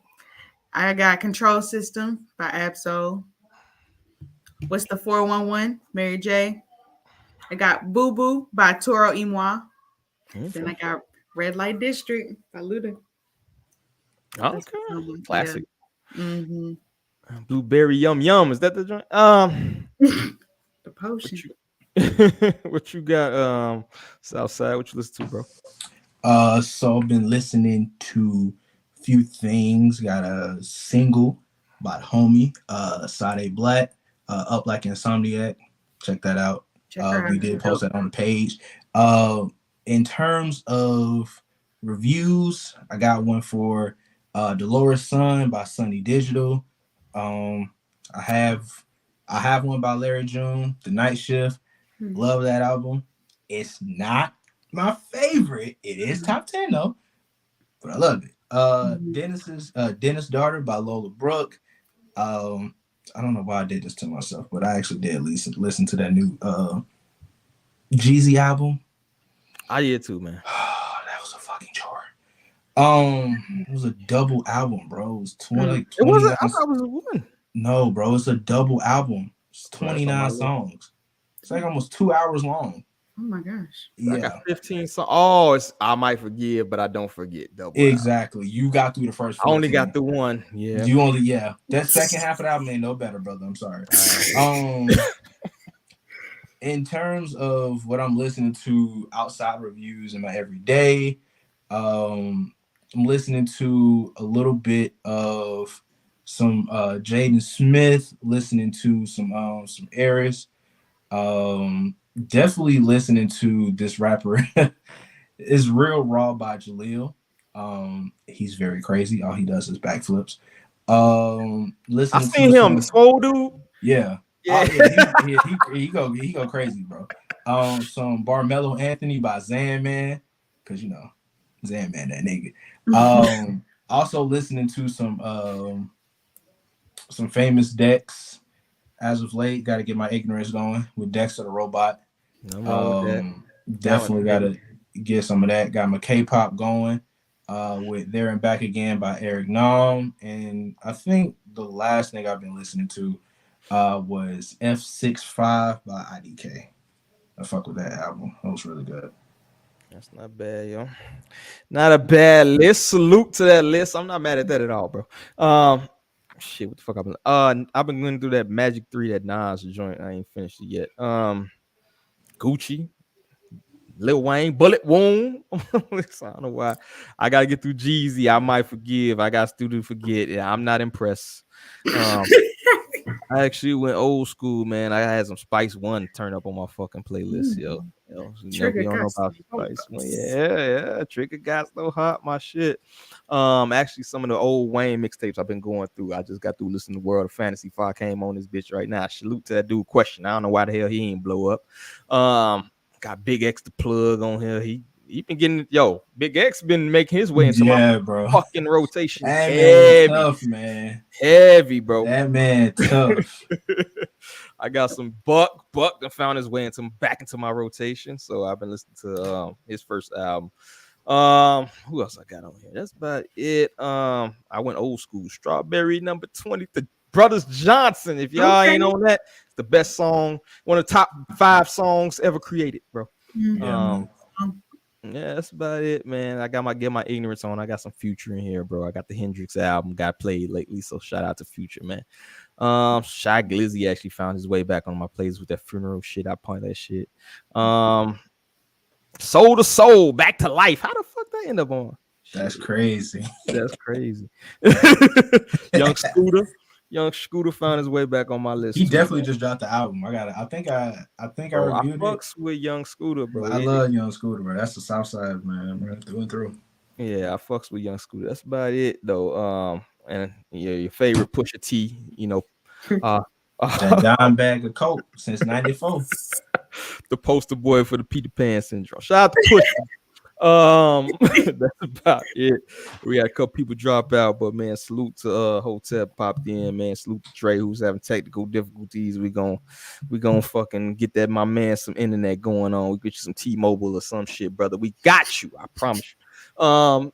That's all I got. Salute to Cam. He couldn't pop in, but he been working behind the scenes, man. Salute to Cam and all the team here.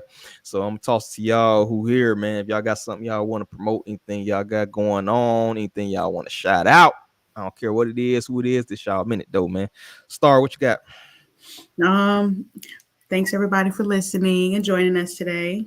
If you need some herbs, holistic nutrition, if you need any spiritual wellness, I got you. RareAwareness.com. We specialize in plant-based medicine, everything organic and vegan. Health is wealth. Health is wealth. Big facts. Southside, what you got, brother? Not a goddamn thing. I love everybody. Hope everybody's happy. Except Coyle Ray. Yeah, except her. Except her. Coyle Ray, I hope your brush fall in the toilet as you were flushing it, and it just do that little ring around where it just bounce off the bowl. I hope it do that. Other than that, I hope everybody's, happy, healthy, and I love you all. Hey, what it say? The healthy niggas, you're doing good, bro. That's all I got. As far as me, I ain't got nothing going on. I'm kind of putting my other projects on hold. I want to focus on kind of building this platform up, man. I've been slacking with the reviews and all that shit. So I'm kind of gonna do the other podcast whenever I'm gonna go to an interview format and just do it when the fuck I see fit and try to build this shit up, because I think it's a real big potential in trying to get this shit together. And bigging up art, man. Art, like you said, health is wealth. I think art is part of mental, your mental health as well, your spiritual health as well. So I think that's a big mission, and we're gonna undertake this motherfucker and kill it, knock it out the park, right? So that's all I got, man. So salute to Star, salute to Southside, salute to Cam, salute to Dre, salute to Hotep. I appreciate all y'all, man. Might have something for y'all in the works, actually. Stay tuned. So outside of that, appreciate everybody here. Thank you for listening. I gotta say on behalf of everybody here, peace. Peace.